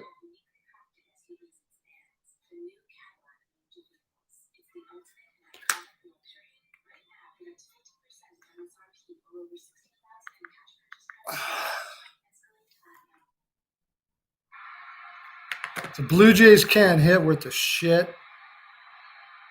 Oh, they're down 3-1 now. Now this is one pick we lost on.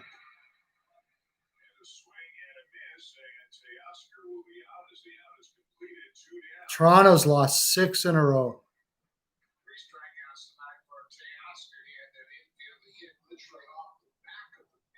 Yeah, oh, you just watched the highlights? Yeah. They crushed the game, but yeah, it might have been bad officiating, but that's not what saved them.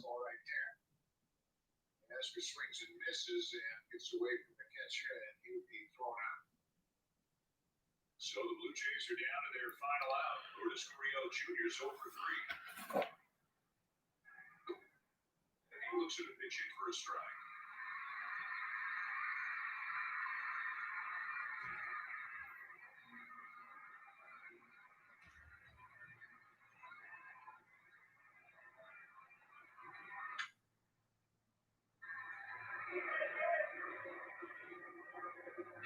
Just looking at my picks right now.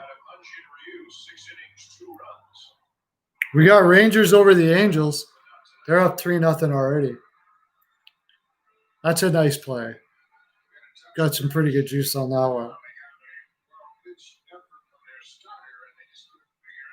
How do I want? What do you mean, how do I want, Joseph? How much do you want? How much do I want to bet? Oh, I don't. I bet like it doesn't even make me. My bets like are. I'm not a gambler. I help people gamble and make money, but I'm not a gambler.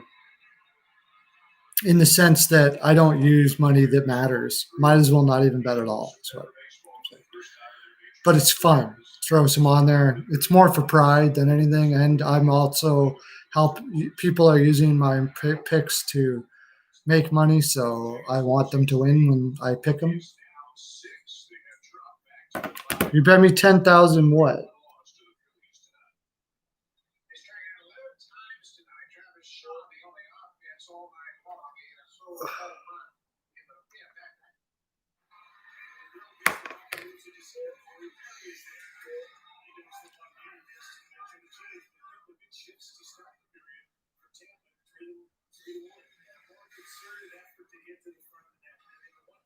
$10,000 credits. Okay. What are you betting me 10,000 on, Yoshis? So Ed, what did you bet? What were all these bets you nailed?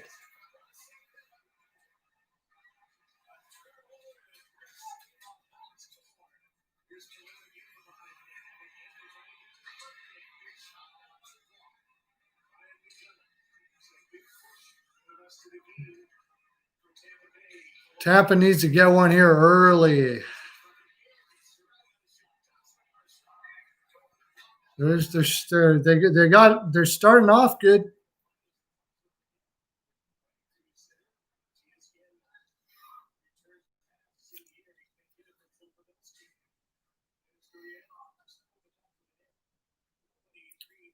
Yeah, they're just tired. They look tired already, like compared to Dallas. They just don't have the jump that Dallas does.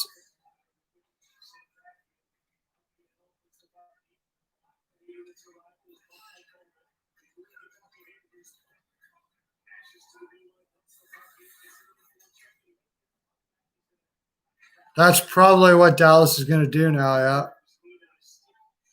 It's collapse around I always call him Javi Bulin. Hudobin. Even in my videos, I've called him Javi Bulin.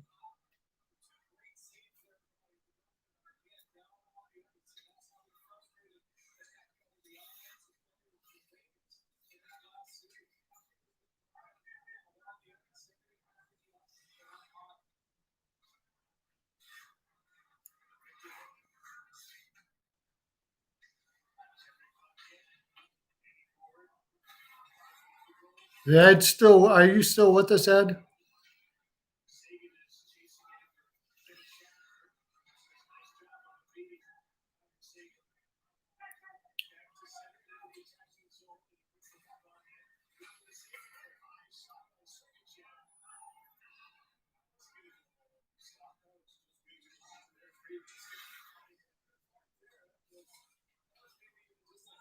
Dallas is out shooting or Tampa's out shooting Dallas now.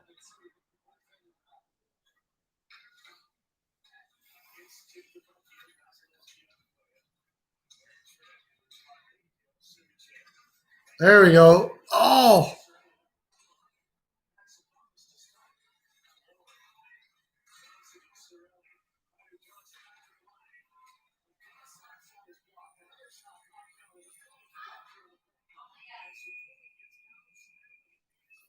Tampa gets power play.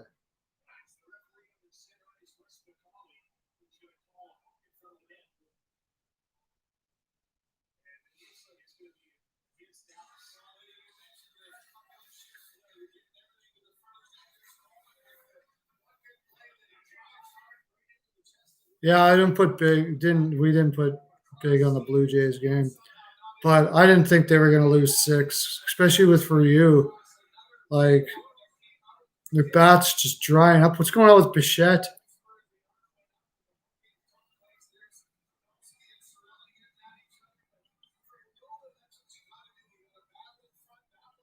Yankees are on fire. Yeah. It's all coming together now for the Yankees for sure.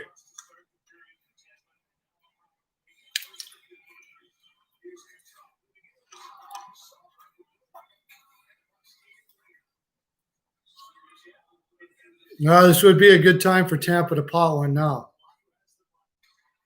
They got the guns to score on the power plays.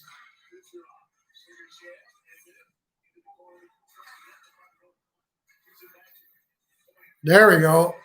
Oh, almost got the space there.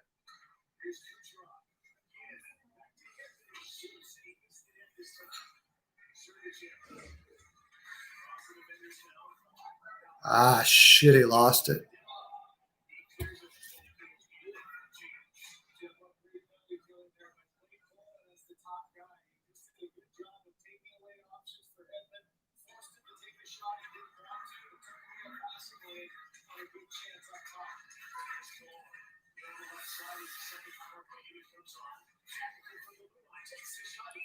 Just keep on taking shots and Fedolin. He's got to keep on taking the shots, getting them high. Wow, what a stop that was.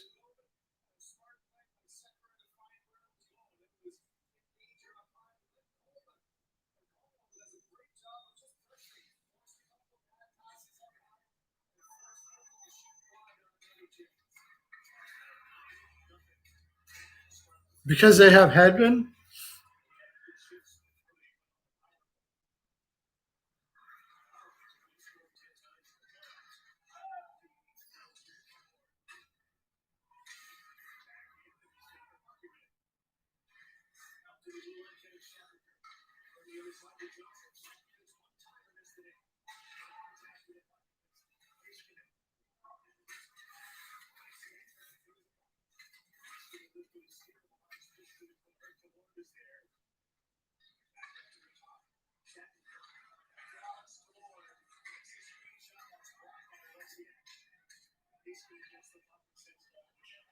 No, it's not looking good. They needed to score on that power play.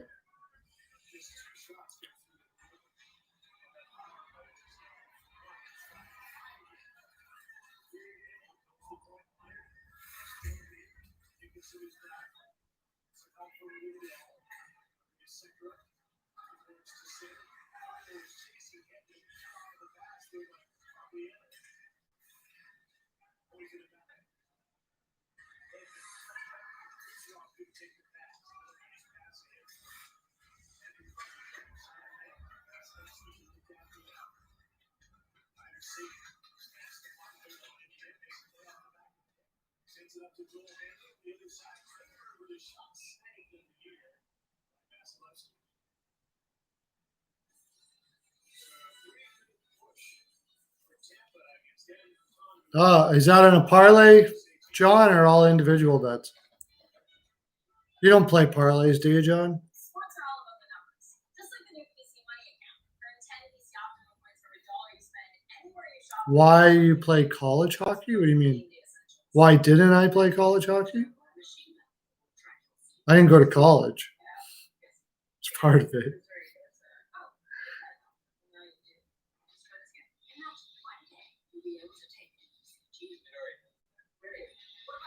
For girls, what do you mean?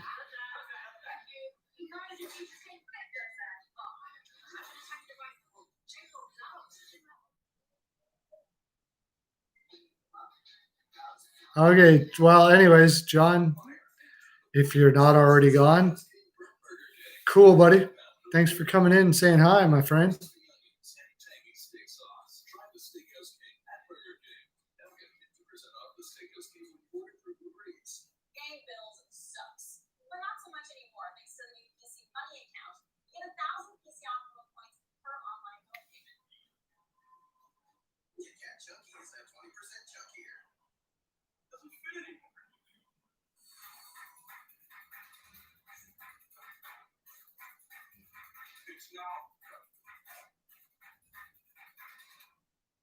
Every now and then in sports, there's a game-changing player. Much like the new No Money account. Score 10 PC optimal points for every dollar of your purchase.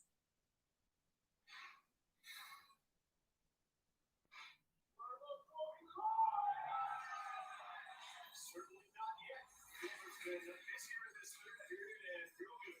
Yeah, and when he finally is going to go home, he's going to want to do it with the Stanley Cup. If they do get there.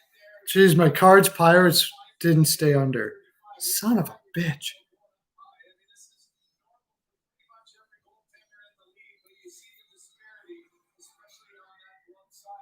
Tell me the Indians. Where's the Indians Tiger? I didn't see it.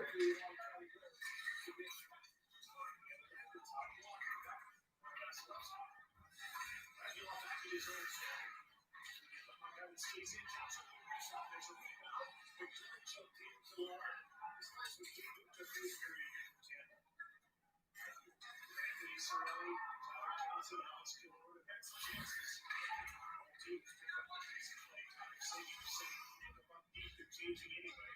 When McDonough backs up, his team wants to change as well. On shooting, Alexia first man back. It's bumped by Goodrow. Corey Perry, he goes in. Hits his number 5. Here they pass it off to Costa on it. Lane Cole, quick line, hit that through the Eddie Gore. Goodrow drives the net. Shot is easy save.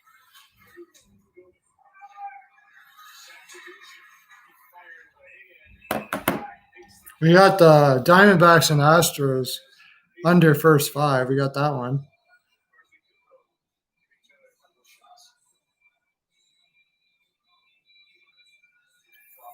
2-2 last you saw for which?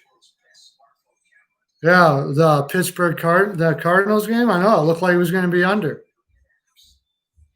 Now it's 5-4. Jesus. That looked like it was going to be under all day. Can't believe that. That one surprised me today. I thought for sure that was going to be under. In fact, it's the bottom of the 7th. It's not even over yet.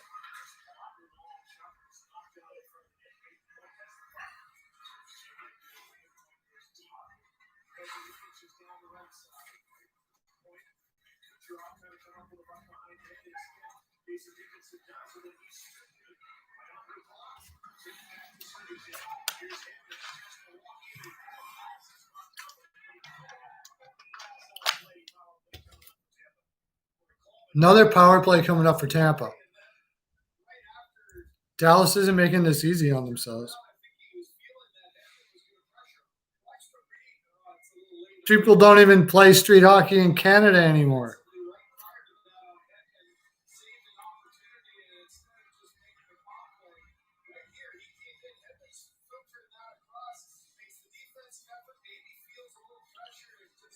So we had the Dodgers Rockies.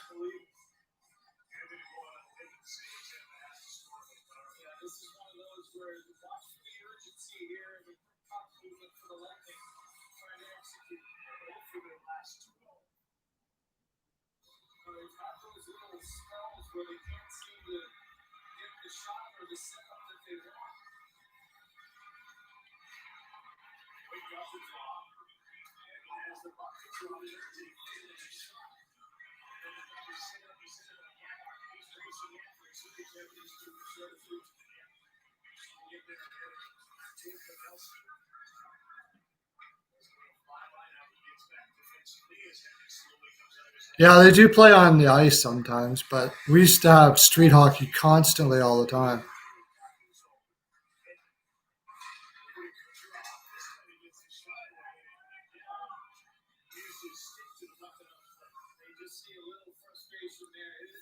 It looks like we're 2 for 3 today, Rickett. Not great. Down a bit.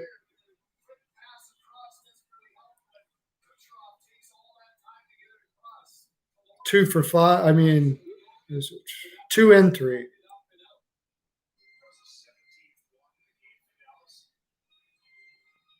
Yeah, I know you're telling me that.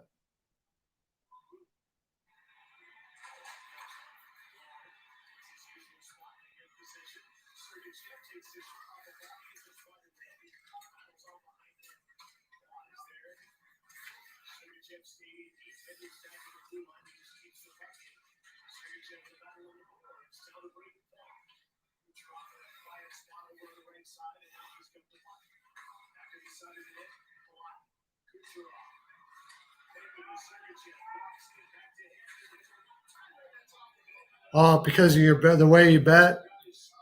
3-2 up 97. Oh.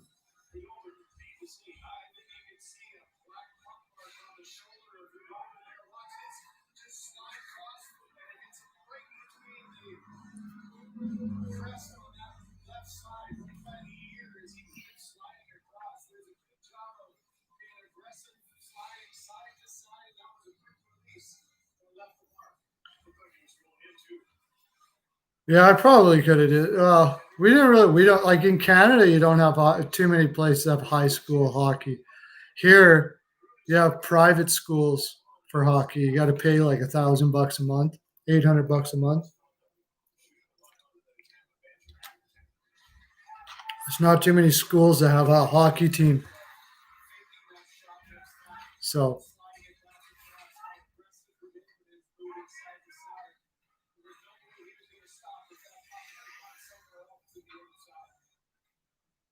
yeah, I say I don't probably could have did that too, depending on how I was betting but I don't know. I probably would have because I really like that Pittsburgh game under, and I'm surprised it was over. Very surprised. So I probably would have put a lot on that.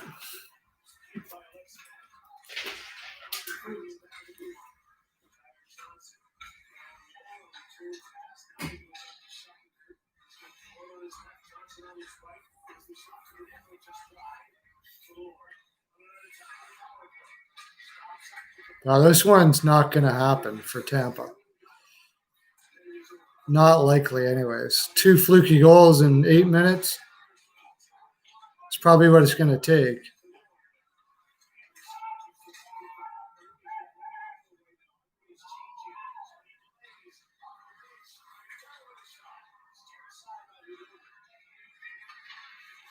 What are they out shooting them now?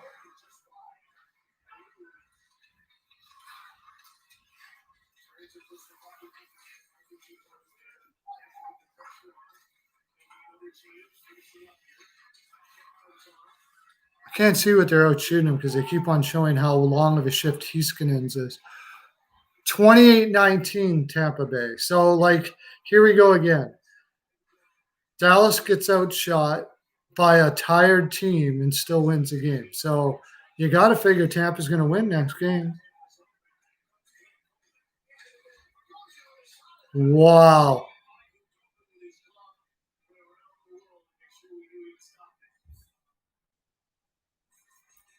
Sweet, I'm going to get some nuts.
When you buy $20 of Royal products, Royal will donate $5 to participating animal shelters and reward you with a $5 Royal coupon. It's a win-win. Help find a home for every cat. Watching the game, Sportsnet's Predict the Playoffs contest is live right now. To make your prediction, open the Sportsnet app, where questions appear every intermission and commercial. Big prizes just for watching live. Open the app now and predict the playoffs. The sports world is buzzing. It's time for us to kick it up. We got a analysis in an A-list guest list. No more sound effects. Sit, watch, read, or listen. Weekdays on Sportsnet. Game one has to start to wind up good. You got well, this could have been worse, but you got this shoulder to shoulder there. That's good fella there last time, and then on the dump in, and tries to get a little chip in. Those were kind of after it. It's the process of getting to know your opponent in game one of the Stanley Cup final. You know, that throw will take a lot of the attention. Face off, here's Kucherov for the shot. That good play again comes by the net. Point there, looking at Kurt. Kucherov's in front of the net. Pass to him was the hard play. Couldn't bring it in. It's nice turn back.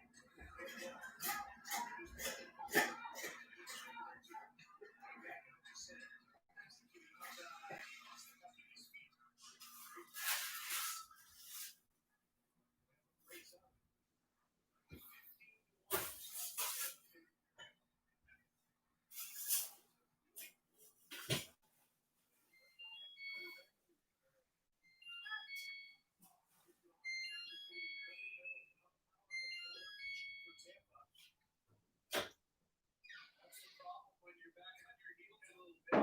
It's a mistake, and it's a foot of Tyler Seguin's kicks up the right foot against the left foot of Kucherov, and now all of a sudden it's an 8-year-old zone for the majority of the period. Most of the time, it's larger goaltender. Now you give Tampa some free offense and some life. This is a really important deal, as you can imagine. You said before, the deal must be 7 minutes.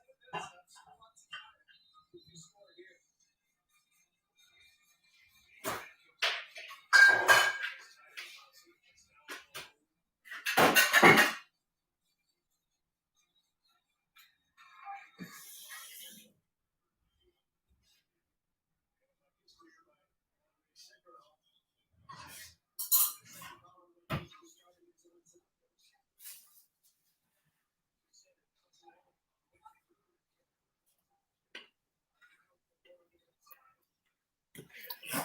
Sorry about that. No, I'm watching hockey now.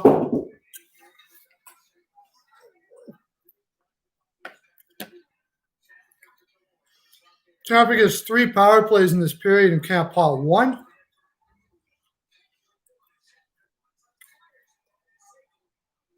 Crazy.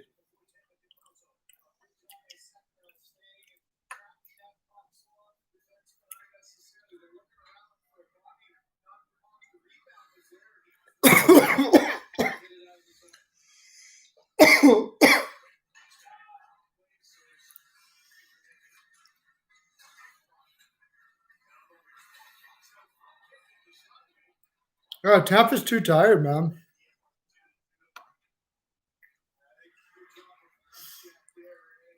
Boston's winning now.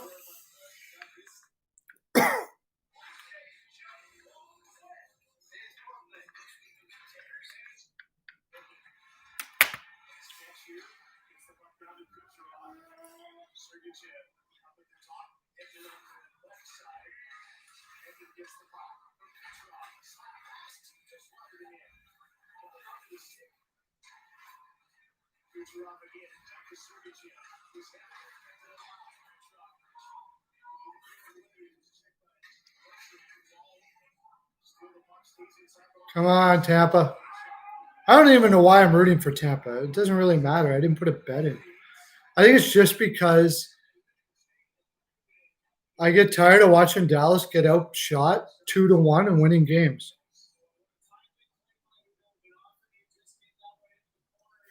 Yeah, the Yankees first 5 we had under Did you? I already told you that, didn't I?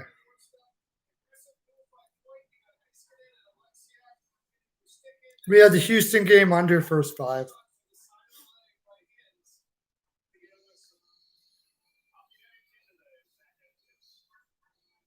Yeah, his team. Yeah, Stamkos is more healthy than his team. Yeah,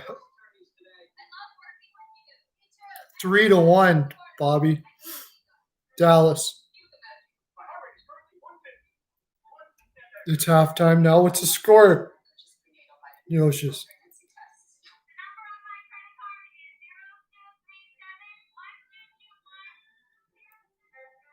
They win because Habby Boolin's playing out of his head. That's why they win. You play like this constantly over time, you're not going to win.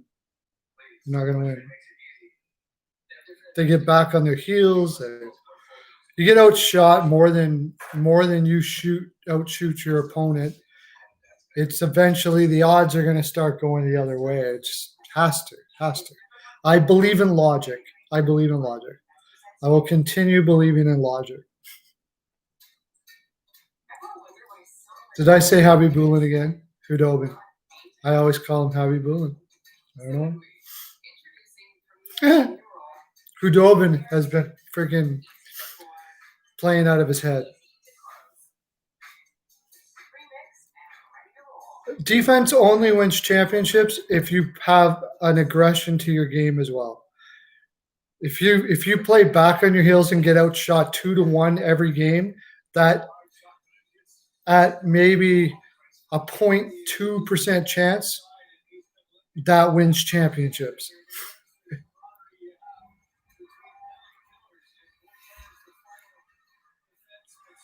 You got to be able to have some possession time, and you got to have you're getting outpossessed and outshot every game.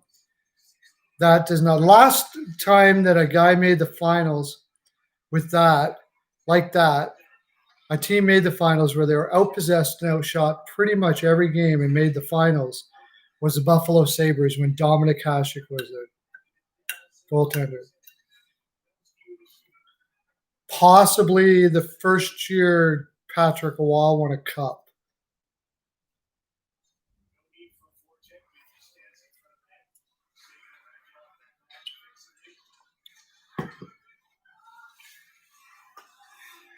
Yeah. Getting outshot 2-1 is not a good defense either. That's right.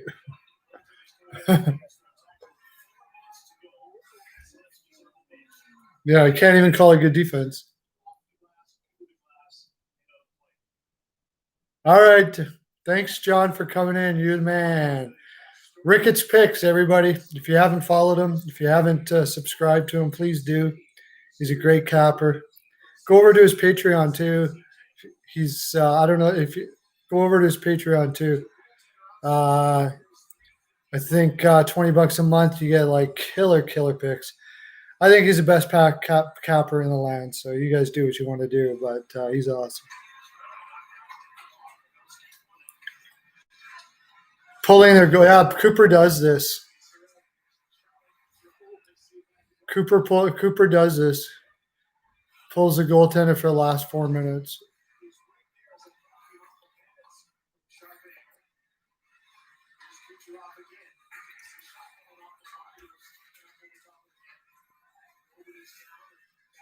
You got to figure somebody's going to pick a corner eventually.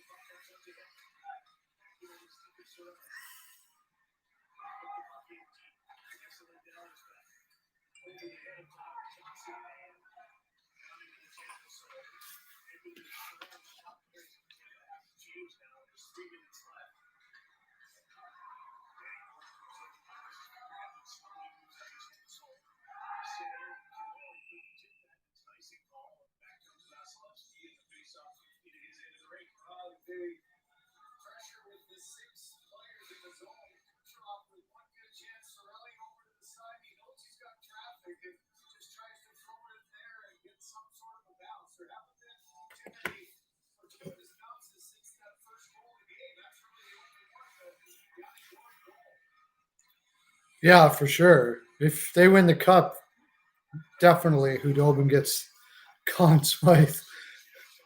I know he's going to put up some beastly points, but she's. Oh no, they put the goaltender back in.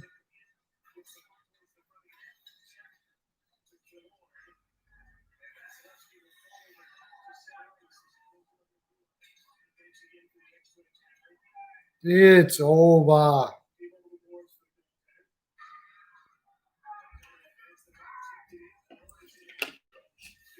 I would say for sure he wins a Conn Smythe. Absolutely, no doubt about it.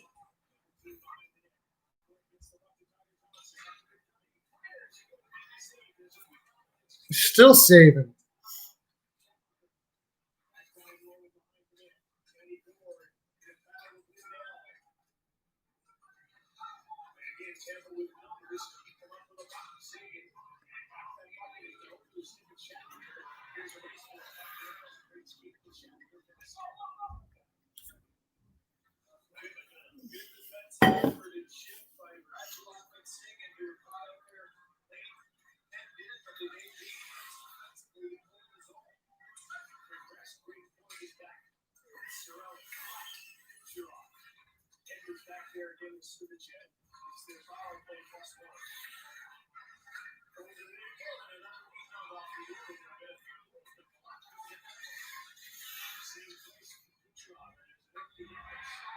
It's over.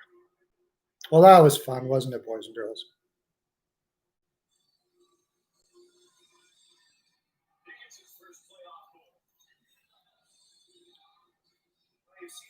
Four goals on 20 shots, while one was an empty netter. But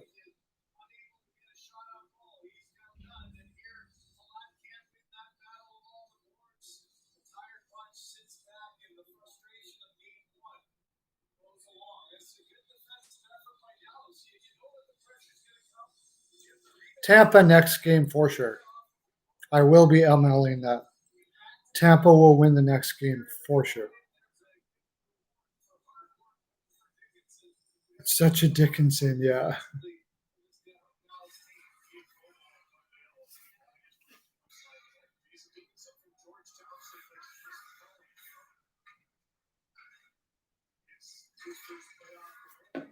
Everybody left us now.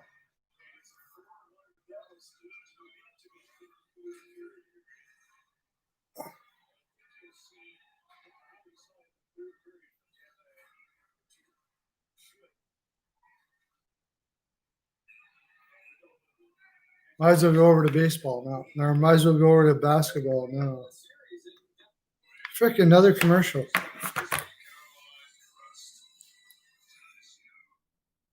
Sports fan life coach, I've heard it all. One fan, let's call him Dave, set up a TV in his upstairs bathroom and then strung the cable through the entire house. I don't know. I'd have to see the stats on that. I think it depends on your team too. You can stream the game on any porcelain throne. Any porcelain throne at all. Even mine. Excuse me a second. Hey, Dave. I don't know. I'd have to see the stats on that. What Game 3 of the Eastern Conference Finals presented by AT&T. Cooper does it all the time, though. I'd like to see the stats on when he does it, how successful it is.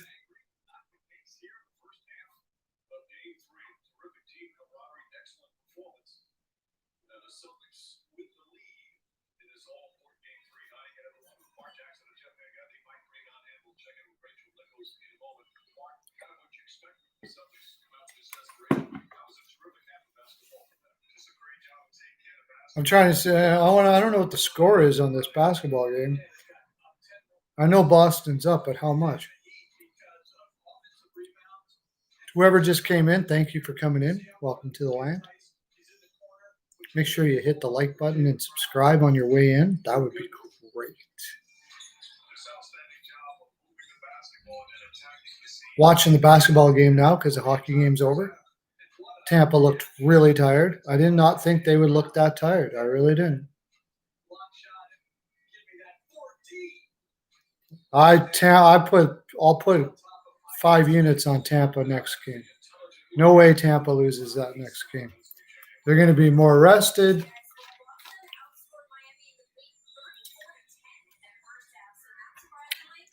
Dallas is going to be less rested. Tampa's going to be, well, about the same.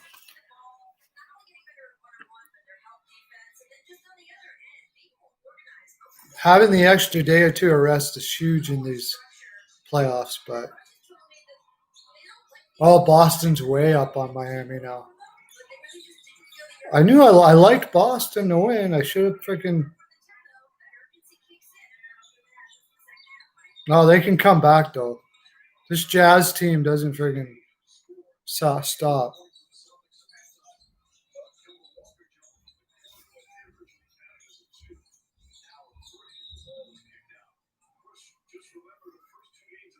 I didn't pick anybody because I didn't know how tired Tampa was going to be, and they were tired, so I didn't pick anybody. I generally don't like making the first pick of the series, anyways, but unless it's like when the Islanders were playing Florida or something like that, then I will. But in this, I didn't. Next game, I think Tampa will win, though.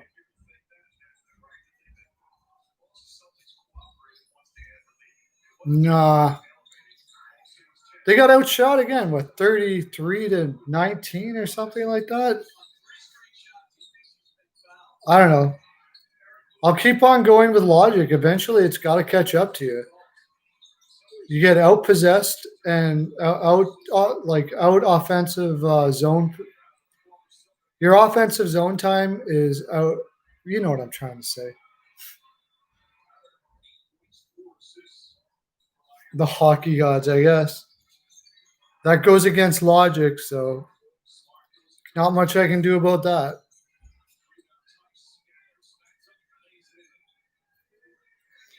Yeah, I didn't like that game. But we were down again for ball picks. 1-3 yesterday, 2-3 today, possibly. Hopefully 2-3.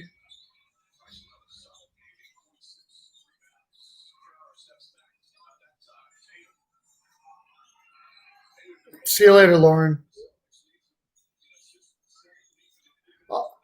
I did like the Celtics here because I didn't think that they would go down 0-3. Too good of a team to go 0-3.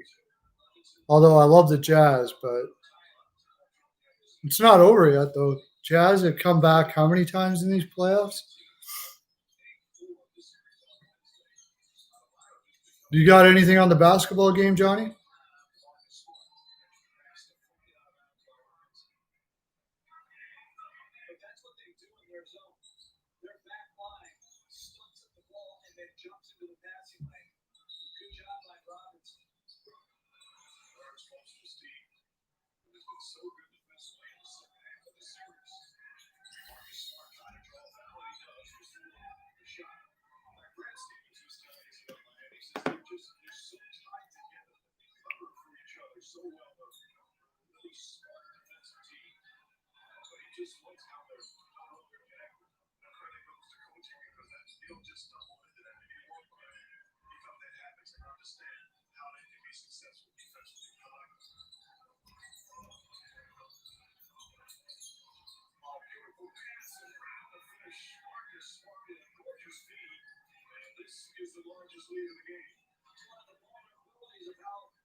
Oh, yeah.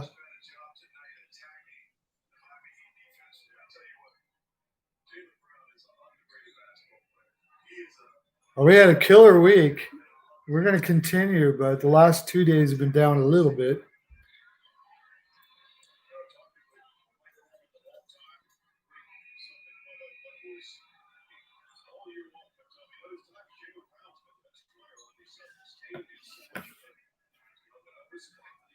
Well, I should hope so. That's the only reason why you should be doing it. If you're not having fun, you certainly shouldn't be gambling. That's for sure.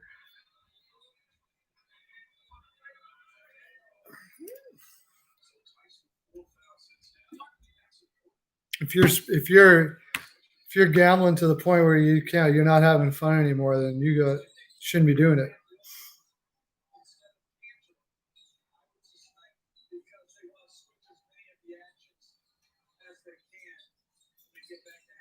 Yeah, I know.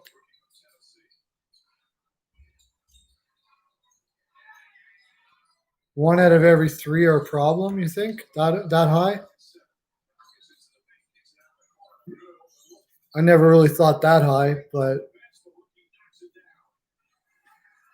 no, I didn't think it'd be that high. I thought maybe one out of every 10.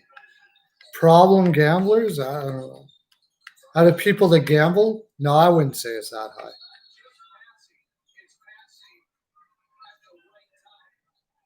Well, I know they wouldn't tell you, but out of people that bet like daily, I think you'd be right.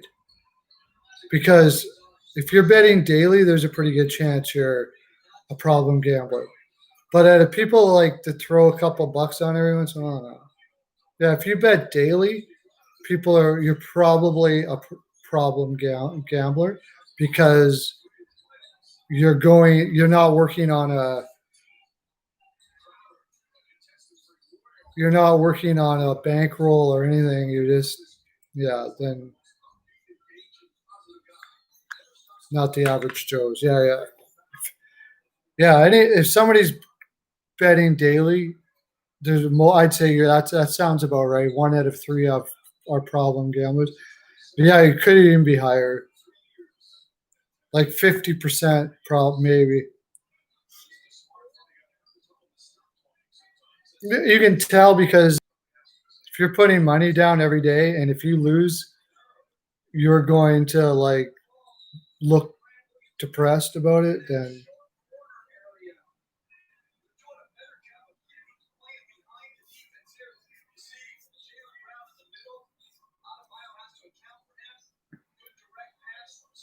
why you'd rather go to the casino and bet there, or can't you get a bookie? But then that'd be an illegal bookie, I suppose. Can't you get a bookie or something?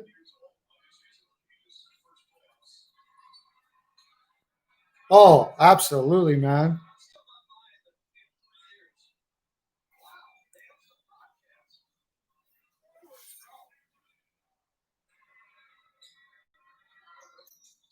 Oh, for sure. I mean, I'm an ex addict, and I had to go to rehab. And in rehab, not for gambling. I'm not an addict for gambling, but in rehab, we heard the stories because now it's got to the point where gambling is considered the same as alcoholism or drug addiction or anything else, eh?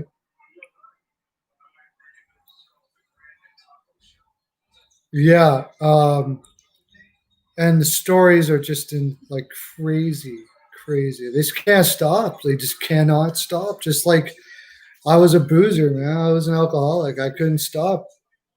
Same thing. Gambling's the same thing, except way more expensive. Freaking way more expensive. My God.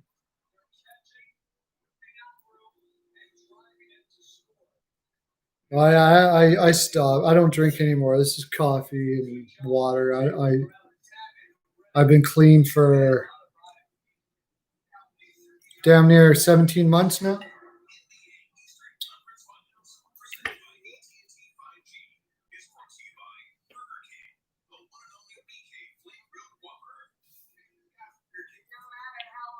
Revolution may take, there can be no turning back. I'm just kidding. Yeah, I mean,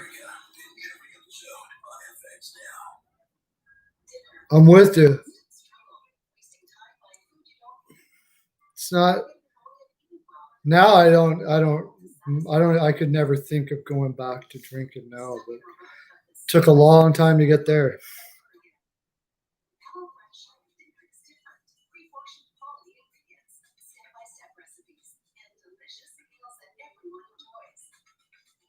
Uh, I seriously cannot imagine going back to drinking.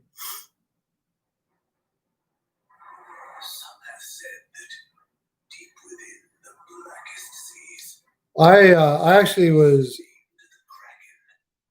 um I was actually a 40 a day plus not including beer. 40 of vodka a day and then beer on top of that. But I mean, when you're doing a 40, beer is not even alcohol anymore, right? So 40 at least, I would say.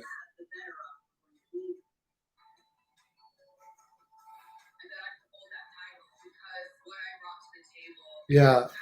And then, but that wasn't up until this last time.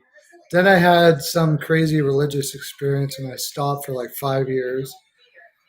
And then, without getting into too many details, I fell back off the wagon about 3 years ago, something like that.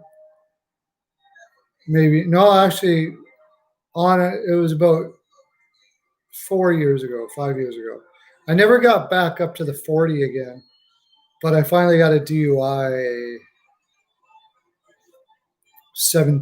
March, not last March, but the March before, and that was it for me. I was like, I'm done. I drive for a living. I drove for a living, so I'm pretty much screwed that way. But that's why I'm trying to make. I've got a website coming up and trying to make money doing what I love now. Hopefully, I can make it before I run out of money, and then otherwise, I got to go get a job. Yeah, sobriety wise, I'm doing pretty damn good. Yeah, I'm married. Number 3. She stuck with me. Fucking, I don't know why.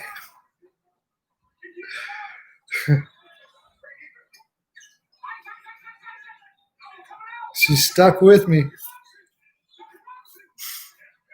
I don't know why. Somebody just came into the land here. How you doing?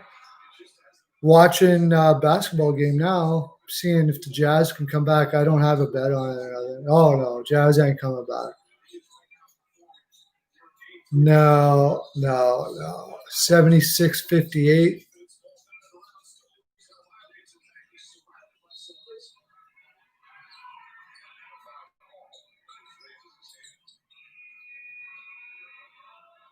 Yeah, I do. Yeah, I do. Yeah, I certainly do. Probably had a good one last time too.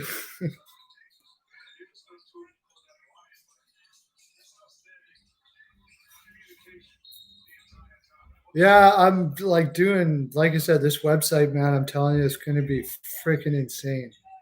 I can't believe I fell into this shit. This guy, Steel Flyers. I don't know if you watch my vids or not, but Steel Flyers and Joe. You know Joe. I mean, this kid's a freaking whiz kid. Unbelievable what that shit that guy like. Yeah, he he's did web producing for or websites for commercials for 30 years at his job, and he knows like so many damn people.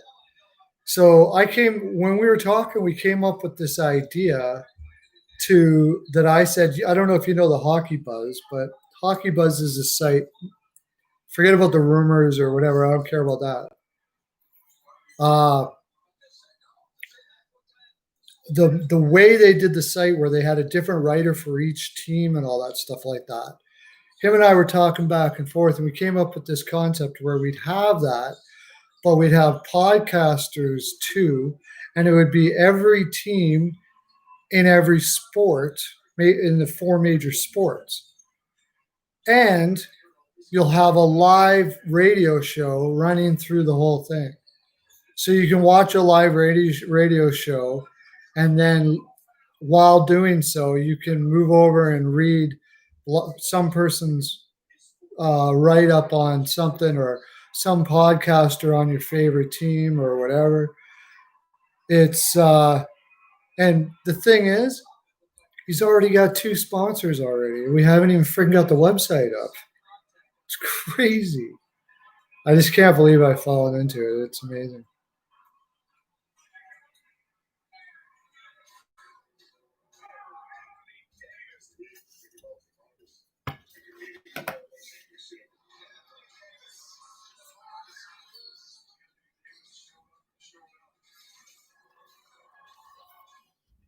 I've had tons of breaks in my life, but this one I think is going to actually be one that I use for my advantage.